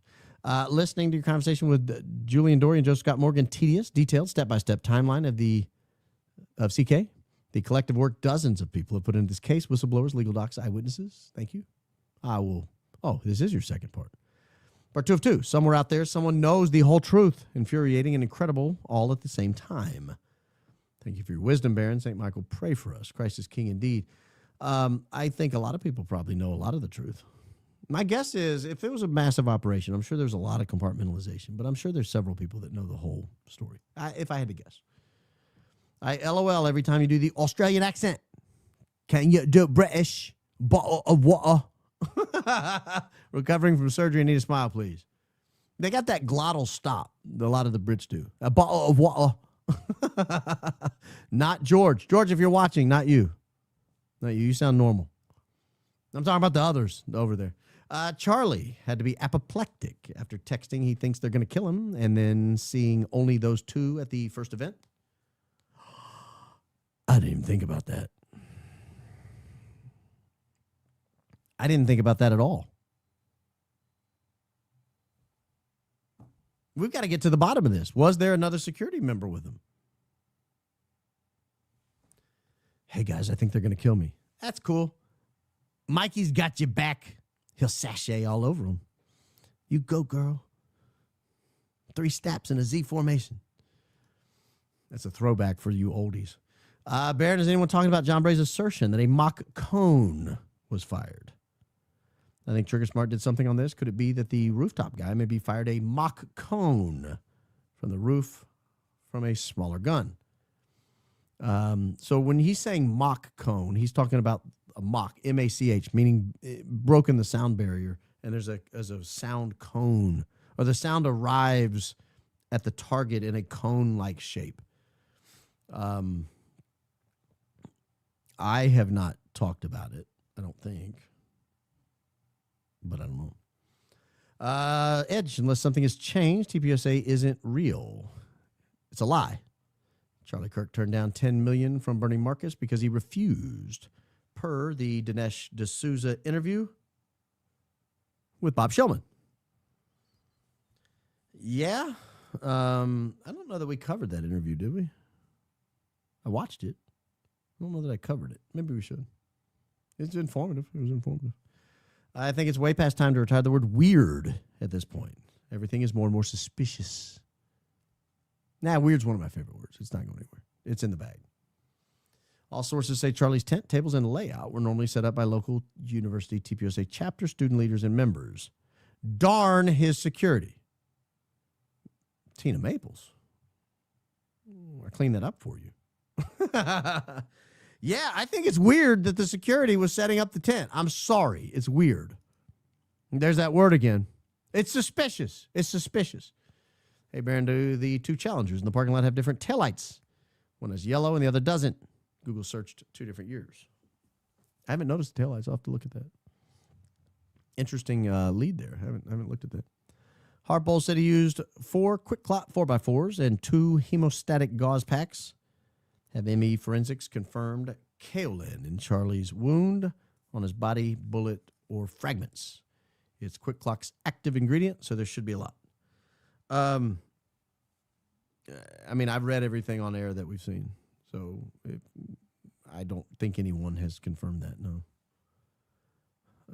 Not publicly. I swear that early on, FT said he was watching drone footage in the SUV on the way to UVU, sent to CK by his security team. He did say that. He later corrected it and said that he meant aerial footage, and he was just using drone footage in a colloquial fashion. Connotative, not denotative. We've got 5 membos falling on listeners' heads as we speak. Time to clean up loose ends. I hope I'm not a loose end. Please leave me out of your cleanup. Possibly Little Hats and Big Allied donors are funding Sailor Boy. Then why wouldn't he have wanted to go over there? I mean, I don't disagree with you, but yeah, Charlie wanted him to be there. All such complete bull to the butter. I've experienced this dismissive, condemning, narcissistic, frankly abusive pattern of actions, personas with church leaders time and time again. Sad. Jesus will hold an account. Revelation 2, please read Luke 8:17. I believe you. I believe you. I would read it, but we've still got quite a few comments, and we're pretty deep into the time period. Hi, Baron. I hope all is well with your family. Sent a super chat a little while back asking for prayers for me and my daughters. Hubs cheated. Please continue praying as I navigate moving forward as a single mom. God has a plan. Christ is king indeed. Steph, I will continue to pray for you. I'm sorry to hear that. Rob said if you dial it in, you almost see him taking the shot. Keyword almost. Well, I almost saw Bigfoot and the Loch Ness Monster and the abominable snowman and a UFO. That's what I almost saw. Almost. Just want to say thank you and Daisy for everything you do. I also wanted to ask for prayers. I'm having a total knee replacement surgery Tuesday. Tammy will certainly pray for your knee replacement surgery Tuesday. Christ is king indeed. Do your PT. Don't shortcut it like Moon Goddess tries to do. I think Mikey is keeping a low profile because his wife is expecting. That could be why. That could be why. Please look into Joe Feltz's offing, an anti-Zio who was 2 days away from publishing centuries-old Bibles and secret society publications. Merch idea. Maroon T-shirts with decoy on front. Godspeed. Nurse Casey, that's brilliant. That's brilliant. I like that a lot. Decoy. Nurse Casey, you're being beckoned. That's brilliant. Thank you. I'm going to put Gen X winch on the sleeve. Then no one will know what I'm talking about. I can only imagine how much worse the influencers would have been if no cameras in the courtroom. Oh, can you imagine? Can you imagine? They would have told us, oh, mom was up there. Baron, I too love grammar. I noticed the colon right away. Also, Officer Hull with the accent is a dead ringer for Dilbert. Scott Adams would approve of that comment. Scott Adams would approve of that comment. Seems like after Charlie died, Erica went in her closet and got out all the things he would not allow her to wear. Are you suggesting he didn't approve of leather hot pants or gold Elvis suits? I agree. I tend to agree. That makes a lot of sense. Superfan here. Wow. Thank you. Very, very kind of you. Received my on-air shirt and RBP shirt, and they are so comfortable. Thank you for all you do. We are praying for you, Candace, and everyone else asking questions. So strange that asking questions will get you attacked. There's a lot of that going around. Thank you for that, MDM. Is that 2 zeros or 3? 23. Thank you. Baron, they do love their colons.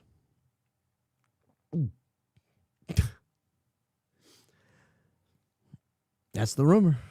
That's the rumor. Vid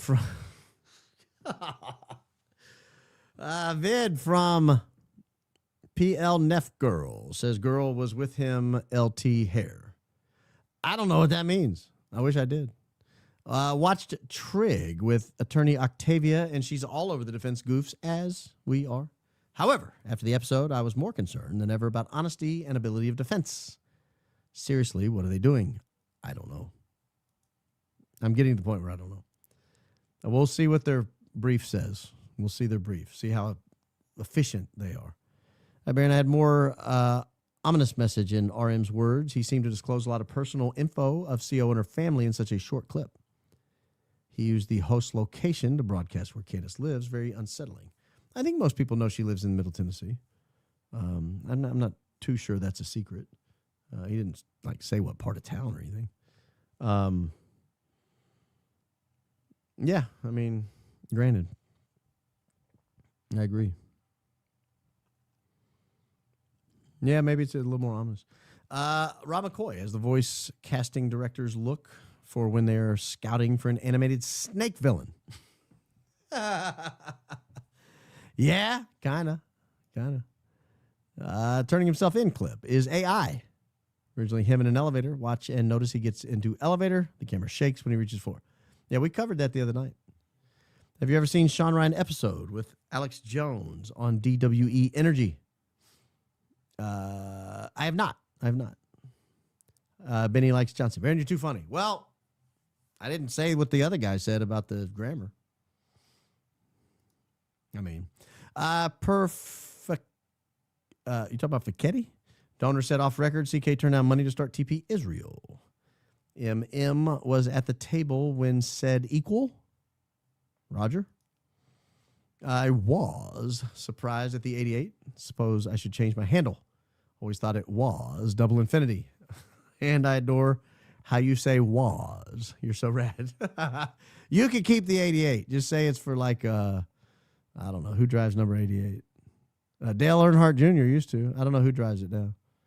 Just say it's your NASCAR fan.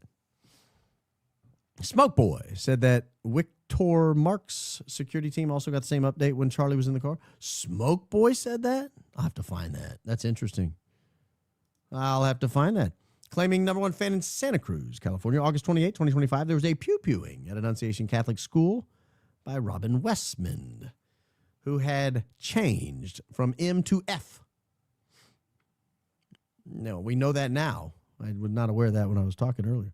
Good evening, Baron. Didn't Brian Harpole mention riding into the UVU event with Charlie Kirk on Sean Ryan interview? I may be mistaken, but I thought it was him on that show. The pics you showed would contradict that statement.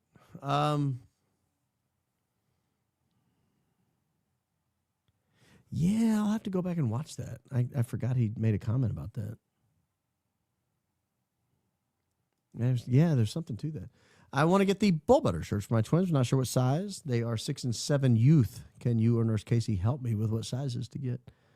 Maybe you can email and put Nurse Casey sizes or something in the subject matter. Maybe she can help you with that. I cannot. Good day, Sir B. Favorite since introduced to your show on Candace's podcast. The Julian Dory, Joseph and you discussion was brilliant. Watching live in Australia. And Rob McCoy still gives me the icks.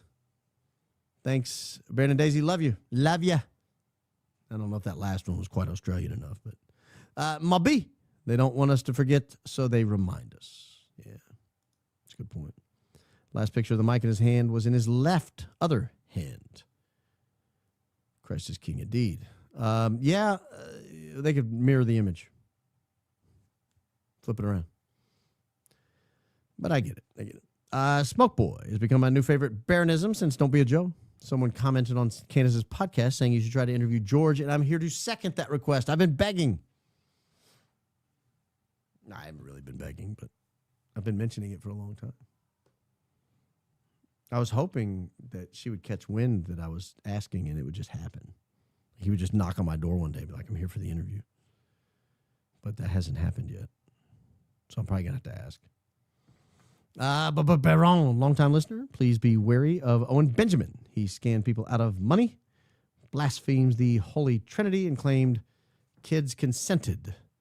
All found in his streams. Total narcissistic grifter. Well, I've not heard any of that.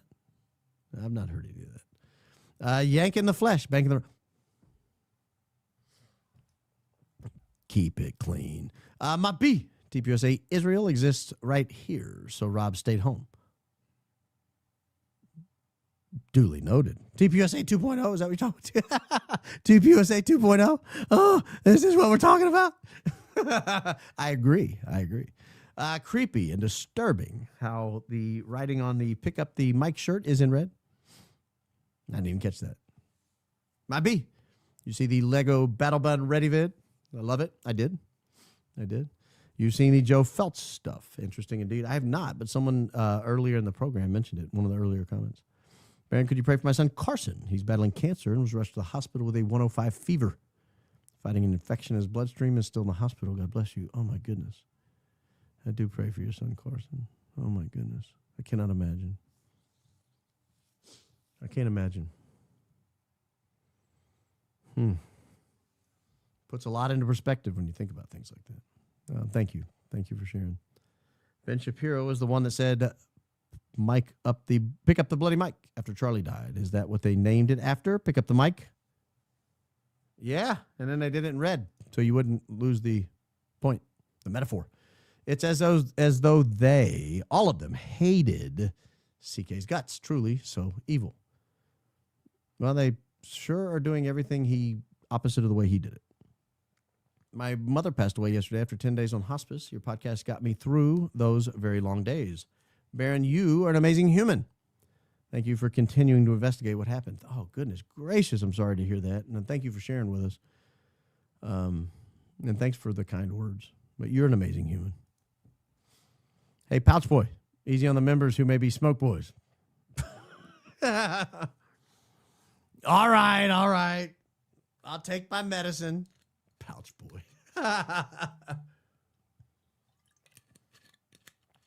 The difference is I don't spit my pouches on you. I kid. Your British accent is terrible. The high Q outfit, you made it sound like Neanderthals. A bottle of water. Let me get my bottle of water. No, you don't sound like Neanderthals. I'm just not very good at accents. That's what it sounds to me. I traveled from Georgia to Key Largo every weekend to take care of my husband's grandfather with dementia for 1.5 years. Yours and Candace's podcast make the drive bearable. Thank you. I used to live in Key Largo. Right at mile marker 100, there's a gas station right there. It's kind of opposite I don't know what it is, a little marina or something right there. The African Queen used to be there. I don't know if it's still there. But we lived right down that road. Worked right down that road. Worked at it's not Best Western Suites Key Largo anymore, but it used to be. Worked at the Fish House restaurant right down the road. Worked on a parasail boat. Guy named Brad. I don't know if he's still around. He'd be old now. That was, 25 years ago. Mrs. Coleman worked at the Ramada right there. I don't even know if it's still a Ramada. I think the Holiday Inn's still a Holiday Inn. We had a good time down there. We had a great time down there.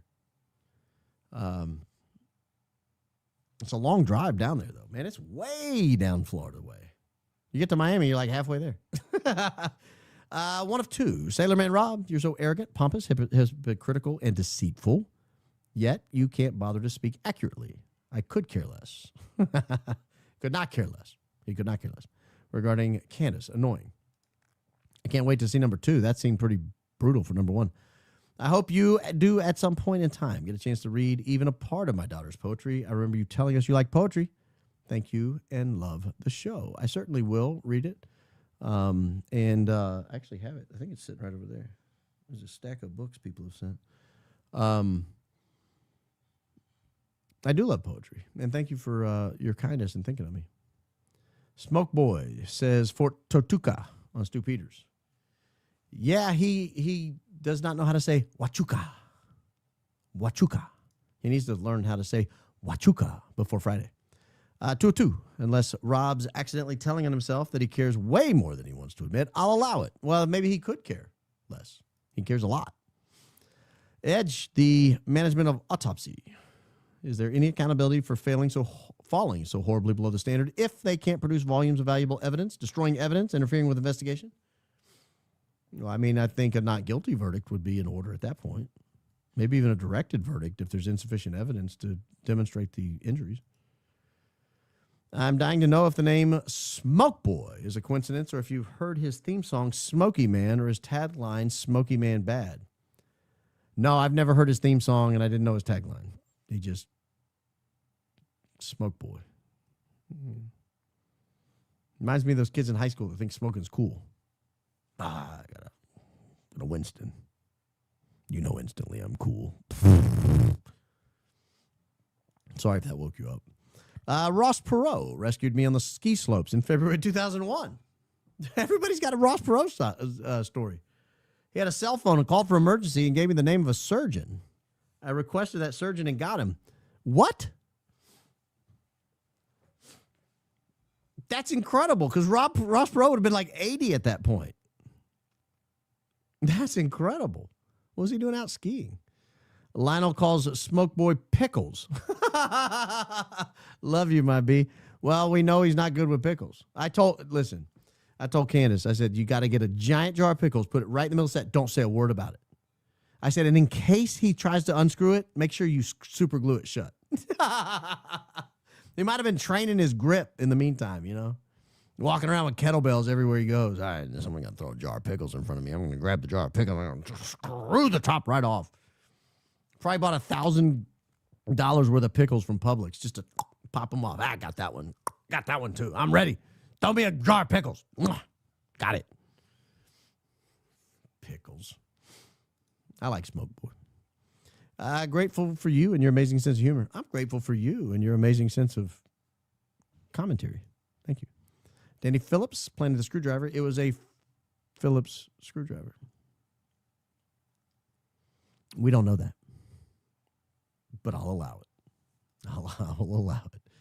It was Phillips screwdriver. Baron agree. Things have changed since hearing. Didn't EK make her speech that they were going more covert with their work? Could part of it be that? The poster is repulsive, Micronaut. Christ is king indeed. I don't know. Maybe. My biggest takeaway is, where's the canopy? It's in the picture. They put it up. If that's what you're asking about. My first presidential election was 92. I voted for Perot again in 96. I believe he'd have done great things. Maybe Mikey got attorney, so Rob is now distancing. I just thought of something else. Maybe when word got out that Mikey making phone calls to mutual acquaintances or text messages, maybe Rob was asked to distance.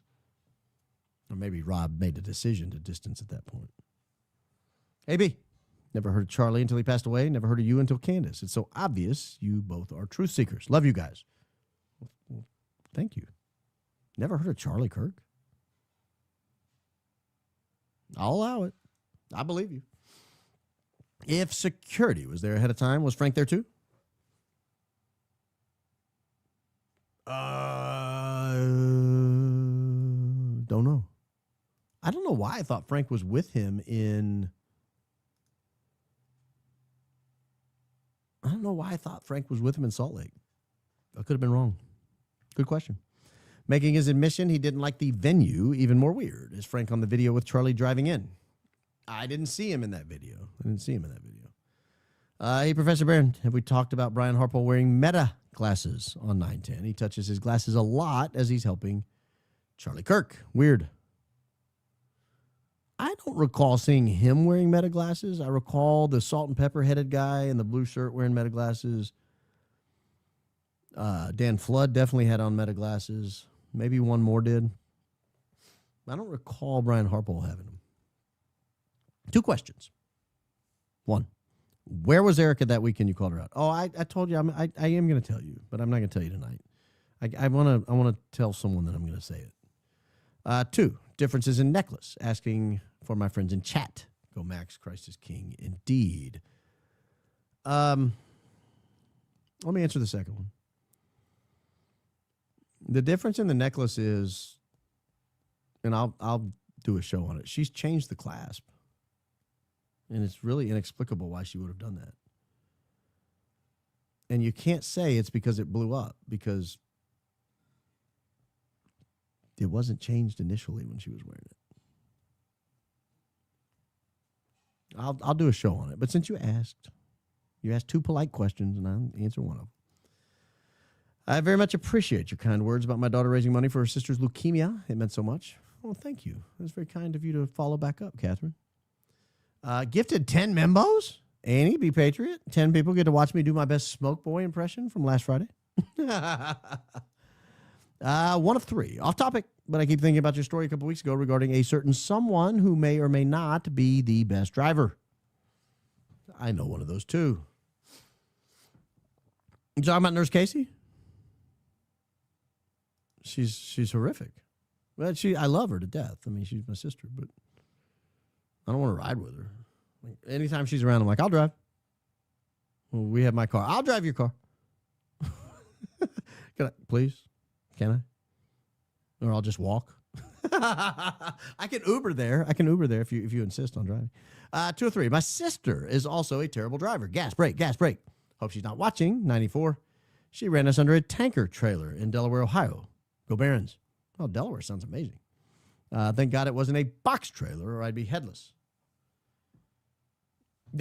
Can't wait to see where 3 of 3 goes. All right, if that's 2 of 3, you got a lot to live up to for this third one, but I'm about to click it. Tanker was pulling out of a gas station, crossing in front of us. He had just emptied out again, thank God. She just kept going.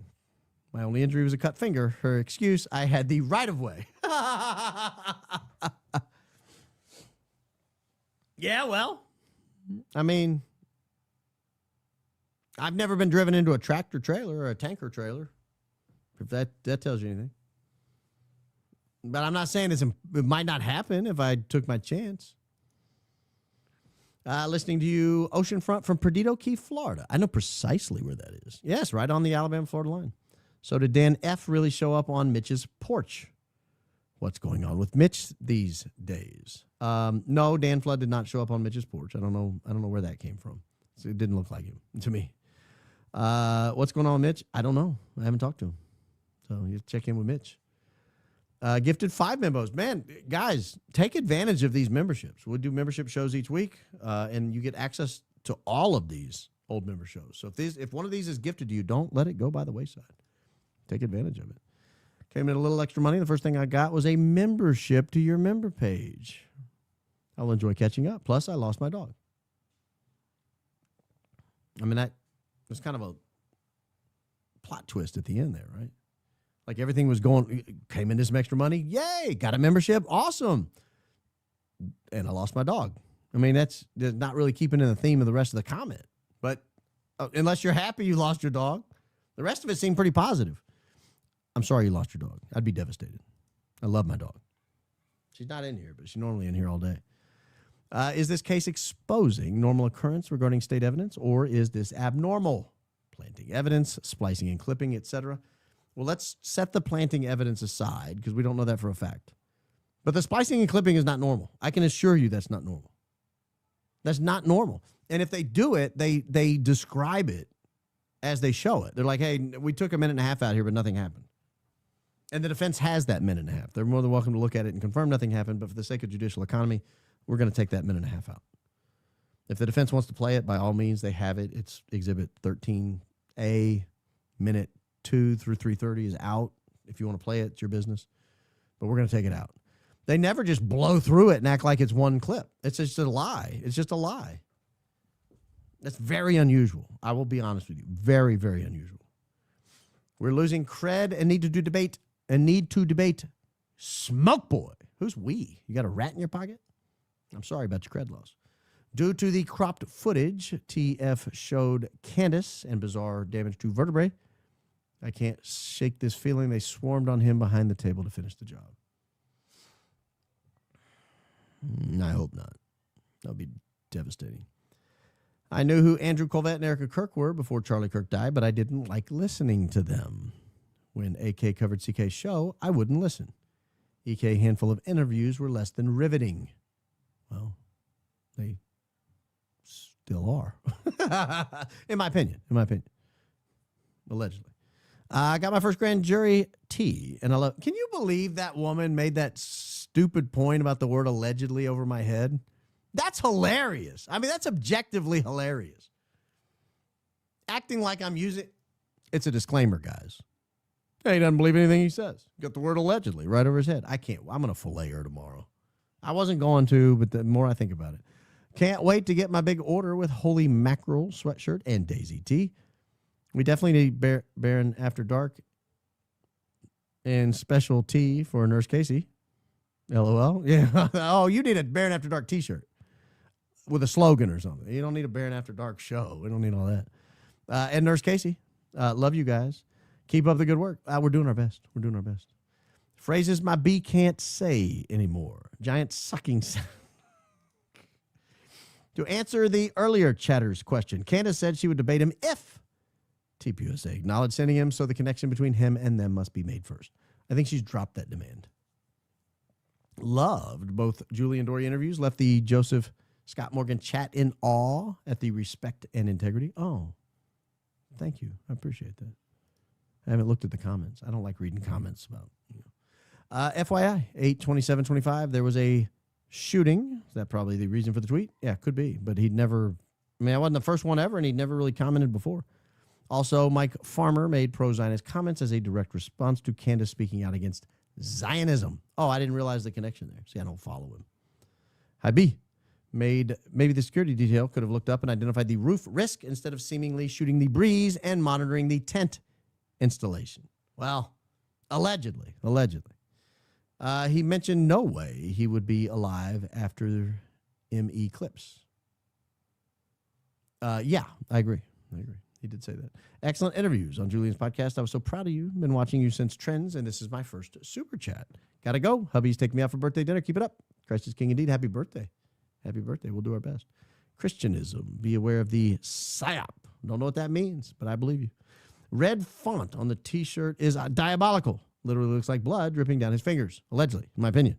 Keep going, Max. Love you, Baron. I agree. It looks creepy. Please tell Greg his Kiki loves him. We adore you. Greg, Kiki loves you. Kid merch idea. Future high IQ member? No, they're currently a high IQ member. What are you talking about? I think about the possibility of lethal kinetic micro drones or micro air vehicles. Thank you for your calm, logical, objective cover of the case. Thank you for sharing what you're thinking. An honor to get a mention, Baron. I took that screenshot 32 hours ago while digging through Nate's X. The post was still there. Then I shared it. Now it isn't. I do love a coinky dink. Chewing the Void. Happy to give credit where we find information. It was a good find. A very good find. It's crazy that he took it down. Crazy. If he took it down. If he indeed took it down. It's crazy he took it down. Crazy. Managed EDS expansion project in GM's new Ham Tim something plant back in the day. Got to meet Ross. He was warm, engaging, and genuine. He touched many lives. Gave me hope. I was politically naive. Oh, that's interesting. So you have, man, everybody's got a Ross Perot story. Brother B, a few weeks ago, you said Erica should come clean and say where she went that weekend after the preliminary hearing before you told everyone Was that ever revealed, or did you forget? No, I'm gonna share it, but I want to let the person know I'm gonna share it. Baron, I love your dedication and sense of humor. YouTube is now playing commercials every 2 minutes or so. They're trying to irritate your loyal followers. Love you lots. And Christ is King. He loves us. I don't know. I mean, I know they tend to play commercials where they can get a lot of eyeballs. You know, I think they probably promise their commercial advertisers so many views. And so if they find someone that has a lot of views, they'll run commercials. Finished the Julian Dory episodes today. Really informative. Thank you. I appreciate that. Dog Mama. Now, I'll never call you Dog Mama, but, you know, it's your name. The mic pick is no different than the casket video up. They're disgrace. They should be afraid for their souls. Yeah, it's kind of gross. Missed most of this banger, but babies are only little ones. I can always listen later. Appreciate all the hard work you do. Daisy also, peerless in my very humble opinion. Very humble opinion. I'll defer to you on that. But yeah, you can always listen later. Always listen. Well, replays are always available. People that can't open pickle jars have to pee outside, smoke boy. Shut up and eat your strawberries. You get the culturally appropriated wrist abrasion. They ought to put a ceiling in the bathroom he's going to use that's like really low. And when he's like, what's up with the ceiling? Be like, you got to sit down if you can't open pickle jars, big boy. That's the deal. You got to sit down. Culturally appropriated wrist abrasion. Few things. Where exactly is the FBI Provo satellite office located? Kind of downtownish. According to prosecution, it is a closed case per memorandum. Lastly, what happened to No Face, No Case? I don't know. Speaking of Hunter Kozak, he told B&B he left within 15 minutes of bang, but video shows him there hours later. I caught him a couple other lies, too. His eyeballs are floating on bull butter. Claims he doesn't keep up. Well, he may not. And I haven't seen the video. I did see a picture of him that looked like it was much longer than 15 minutes later, but I don't have a timestamp on it. Charlie had an injury to at least one hand, if I remember correctly. Dissection of his hand or hands during the autopsy might be needed. He did look like he had bruises or burns or something on the left hand in the casket. So maybe. I would bet if it was a half hineyed autopsy, come on. I bet it was a half hineyed autopsy, or they would have found entrance wound in the rectum. Remember, they were short on time if the CD was to be on AF2 with the VP on time. The rectum? I think they would have found that. And bleeding out. In 1992, about 200 of us carpooled from the Navy base in South Dakota to Irvine Meadows Amphitheater to see Ross Perot. Definitely a smart man. This is great. These Ross Perot stories are fantastic. Where's Mr. Briggs? He is a Dutch Shepherd. Charlie Kirk bought March 22 from Baden Canine. I don't know. I honestly don't know the answer to that. Did anyone figure out if the... I'm going to give a disclaimer before I read this comment. Mikey and Blake and a few others could be seen walking in the hallway and their pockets were full. They looked like they were bulging, but they were like their pockets. Did anyone figure out if the bulge in the pants of Mikey Neff and two others walking into the hospital, noticed by a grand juror? Christ is king indeed. No one found out what the bulge was, but it was in the pockets. Regarding the questions brought on Julian Dory's show regarding custody of items when Charlie's in ER, will defense press those questions? Can judge, we're thankful you're the leader of this high IQ outfit. Christ is king indeed. If the defense does not press those issues, I will have lost all faith in them. Epic Ventures, that's one of the reasons I want to do the show. I wanted to know how to judge the defense. Epic Ventures, partner with UVU on 9/9. Okay. $700 million innovation fund for profit efforts. Zion Bank manages through EV. Have you covered this? The first cleared suspect worked for EV at the time. I have not. I have not even heard of that. So I'll check into it. Baron, I'm currently at my sister's wedding. You should be watching them wed, or like take the flowers out and throw them or whatever they do. Please shout out April and Justin. Happy happy wedding day, April and Justin. Get back to the toast.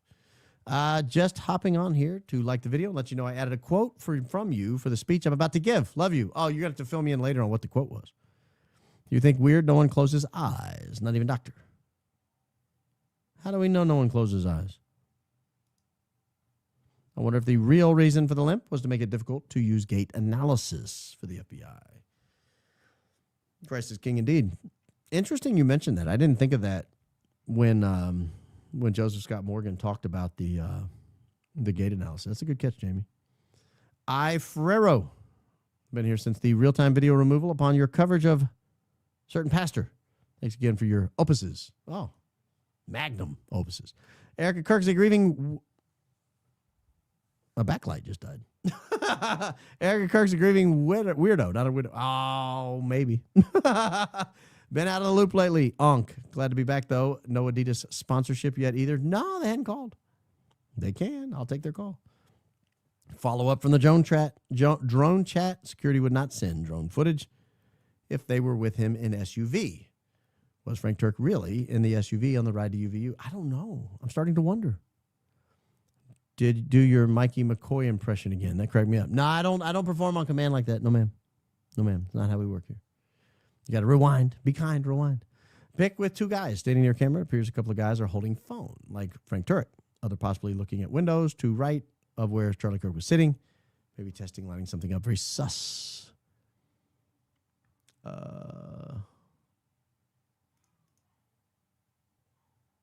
they are kind of holding their phones up, aren't they? Maybe they're pointing. It's kind of blurry. It's not dialed in enough. Did you know the Pentagon was planning to use TPUSA high school chapters for military recruitment? No idea. I had not heard that. My B. I don't shortcut PT. Y'all won't let me. Oh, no, she caught me saying it. I didn't mean it, Moon Goddess. I know you'd never do that. What do my kids do when they get in trouble? Not all of them. Not the older ones. Rant. YouTube keeps telling me about 1,000 jewels they gifted. I refuse to read and accept the terms and conditions. Love your curiosity and approach. Christ is king indeed. Hey, it's worth $10. Give it to your favorite creator. He most likely never had a pulse after arriving. He might have had PEA, which might show a waveform on the monitor, but there's no actual pulse, common with chest trauma. Oh. Duly noted. I had never heard of that. Rob said you could almost see him pulling the trigger. He left out almost, which changes the meaning. He didn't claim he saw the trigger pulled. I don't believe the Fed slap either, but let's be honest. I didn't mean to be dishonest. I missed it. Someone needs to talk to the guys in TR Electrical Union. Apprentices know the real him. That's interesting. I had never considered such. Early on, Rob McCoy said he was watching when Mikey had his wits about him. He was covered in blood and directing. Watching how? From where? I second the maroon decoy shirt idea. Christ is king indeed. Yeah. I'll allow it. Sorry, that video of the guy allegedly jumping in the back with Frank just popped up on my screen. Yeah, that's my opinion. Looks like someone tried to get in. I don't know if they did or not, but it looks like they were trying to. I'll put it up tomorrow. My PT is going well after my total knee replacement. Don't want to let Baron down. Love you, B. Please don't. You got to do your total knee replacement. You got to do your PT. You'll lose it if you don't use it. Use it or lose it. Hi, Baron Diligent Denizen, August 3, 109.56. Woman took video on September 11. Didi has receipt of arrest. Video was never meant to be seen. Keep up the good work. What's KIK? I don't even know what that means. I've seen that. Adding to the email sent 86. The box truck could be a spray foam insulation truck. Yeah, we covered that on the show. Flatbed truck is from ABC Supply Company. The parking is explained more in the email. Sorry, running out of room. No need. We had plenty of people in the comments that show talking all about it. Kirkland Alkaline Water, Costco tall bottle, is actually goat. Is your goat water sparkling? No, I don't do sparkling water. These sons of biscuits are lying to you. Merch, please. I like that. Sons of biscuits are lying to you. Yeah, no, I don't. I mean, I'll drink sparkling water, but I don't go out of my way to get it. If somebody offers it to me, I'll drink it. Never going to the store and buying it. I'll have to try that. Kirkland alkaline water. I'll allow it. I got a Costco membership. Did Smoke Boy pay Stu for that previous debate? Christ is king indeed. No, if he didn't, he got ripped off. I had to ask Stu about that. How's your grandbaby? Bet she's getting big. She was here today. She was amazing. She was amazing. She's always amazing. Always amazing. She's getting big. Brandon, I need you to get over the shame and dare to call your neighbor George to ask him for an interview for your jury. Drop the shame. The worst he can say is, no, love you. Yeah. I've seen him in person like 4 times since then. I just never ask. I never think about it. That's the problem. I would ask if I thought about it, but I never think about it when I see him. I should. Next time. I don't want to ask him over the phone. That's weird. No, the canopy would have any evidence for any type of theory because particles would have hit the top of the canopy after. Say, K, where is the canopy? Well, according to Joseph Scott Morgan, that canopy should be in evidence or it fell below the standard. Go watch that episode. A lot of good stuff in there. I don't know if you guys have considered this, but if the suit in the casket isn't CK's, and it is not, I can assure you, maybe the body wearing the suit isn't CK. Just a thought. Would save time and effort. Well, that would be creepy and weird. What if you learned that it was your... Imagine if somebody was like, oh my gosh, my husband had those same marks on his hand. He was buried right after that. Was Erica Kirk all up in my husband's casket, mic'd, talking to him? I think it was Charlie. Your Patriot Act domestic terrorism opening keeps replaying in my head. The Trump government more involved than suspected. Love you, B. I don't know. Rob McCoy was a speaker at WAC in Murfreesboro last week. I used to eat lunch at EDS with Mr. Ross Perot on occasion. He let anyone sit with him. Truly the most generous man I've ever known. Wow, what a great story. I love Ross Perot. I didn't even know I loved him until tonight. You guys telling all these amazing stories. I don't know what wok is. I mean, I know what a wok is. You make Chinese food in it. But I don't know what wok is in Murfreesboro. I don't like that Rob's hanging around my stomping grounds over here. Get out of Middle Tennessee. Go back to California land. B, can you please say hi to my hubs, Ralph? When I say I'm telling you something, I get the yeah right eyebrow. We're day one fans. You do great work. Much love from Joyzy. I've been to Joyzy. I was just there. Ralph. Howdy. You should listen to her. Don't give her the eyebrow. Give her the eyebrow. She probably needs it. I'm kidding. I would never say that. Hubby, Papa T, and I got our big box of RBP swag today. Can't wait to show some Oklahoma love for you. Also, first grandbaby Berkeley is a week old. Such a beautiful thing. I can only imagine. Because I know what my grandbaby was like at a week. And, like, it's like, you can't imagine what it's like. I can imagine. But I can't imagine. But then I imagine. Let's see. If security was setting up the tent, is that who Tyler met up with? I don't know. I don't have the footage, and they didn't tell us. They should have. I don't know how you don't follow up with that defense. They tell you he met with somebody. You say, who? You mentioned on direct examination that this alleged Tyler met up with someone from TPUSA.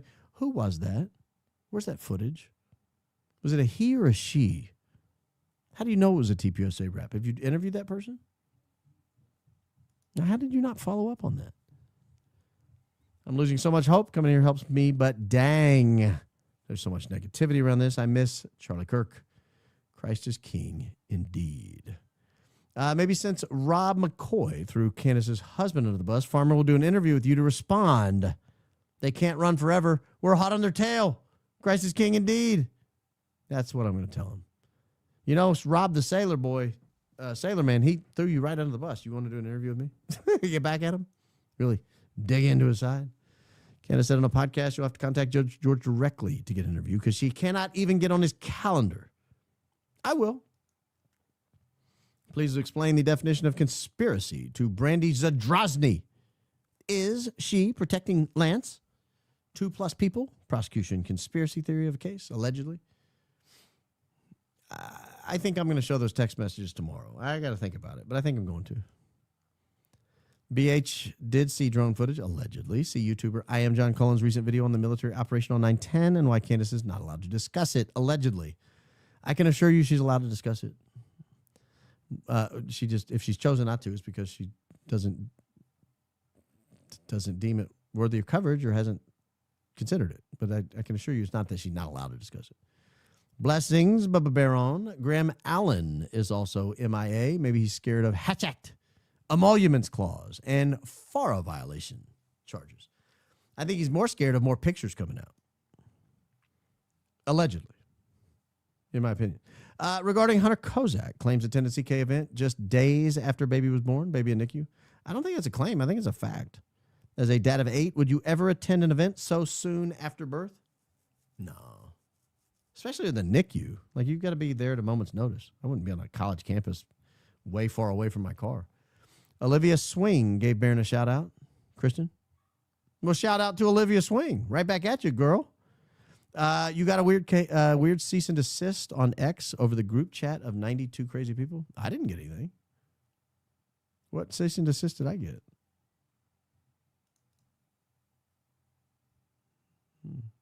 I got no ceases and desists. That's not how you serve a cease and desist letter. You don't serve them on X. Hey, wore my RBP Crow shirt to retirement home. Got lots of compliments. Maybe you're huge with the 80+ crowd. Yeah. Of course. Or they love birds. Oh, they might just like birds.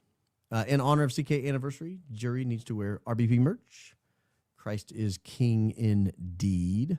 I wouldn't suggest that. I mean, I'm not suggesting you don't, but I wouldn't suggest you do. I just, be yourself. Be yourself. F being humble. Our host and Daisy are awesome. Oh, thank you. Baron, it's been a minute, Oh, Tara, where have you been? I loved your interview with Julian. Our host is so humble. Christ is king indeed. The awakening since CK has been intense. Thank you for all you do. I think a lot of people have awakened since then. One of two. Tardy as usual. Unacceptable. Now, I'm going to send you to the principal's office at some point. You don't want to see her face to face. Where's Mr. Supper announcement? That is all. Yeah, where's Mr. Calm? I hope he's doing okay. Go Max! That's one of two. I can't wait to see what the second one is. I'm getting on to Mr. Calm for not showing up. I'm doing a crossword puzzle right now, and one of the clues is slop eaters. I'm not one of those. The answer is hogs. Fitting. Yeah. Yeah. World Outreach Church, Pastor Alan Jackson. Not the Chattahoochee guy, right? Not the guy who's saying, oh, how I wish Dallas was in Tennessee. I could move Texas east. She'd be here with me. That's Alan Jackson. I don't know any Pastor Alan Jackson. Assistol is a stable condition. Said stable, no pulse. Okay, I believe you. It's very clear, Baron. It's an ant running on concrete. Duh. Much love to you. God rules. Yeah, it could be an ant running on concrete. Could be anything. The ease the lies come out of old McCoy's mouth is mind-blowing. Dan Flawed, Rick Cutlet, and Harpoon have a role in ensuring CK didn't make it out alive. Allegedly, in your opinion. I'm just here to see what you had to say. Thank you. What did I say? Barbecue bean? That's cute. A barbecue bean. Are those navy beans? Is that what a barbecue bean is? I like navy beans. I like barbecue beans. I like the end of the show because that means we get to tell you something. Same thing we tell you every time. And we tell you to remind you because it's important. Jesus loves you. There's nothing you can do to stop it. And always keep that primary. Keep it up here. Always have that in the back of your head, the front of your head, side of your head, top of your head. Dare I say the bottom of your head. Guys, I appreciate you joining me. I will be back tomorrow. I'll be back tomorrow night. Not sure what time. May be able to sneak in a matinee tomorrow, but I don't know if we'll be done by then. But it'll be we'll do a show tomorrow, one way or the other, whether it's an early show or an after party. I really like the matinees, man. I get. It's nice when you got something to do in the evening that you're free, you don't have any stress. It's really nice. But I know the evening's kind of our set time. So I'll be back tomorrow. Member show Tuesday because I got to keep Friday open just in case anything happens Friday. Got to be available. And then we'll be back Wednesday and Thursday in all likelihood for a show. Next week will be a little different. I got some plans next week. So I'll let you know about that towards the end of the week. I'm going to have to take a couple days off next week. But we'll make it work. I promise we'll make it work.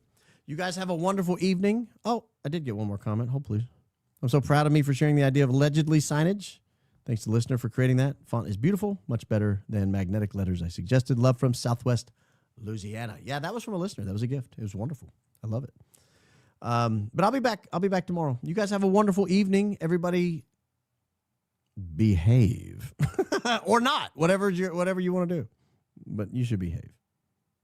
Unless you don't want to. See you then.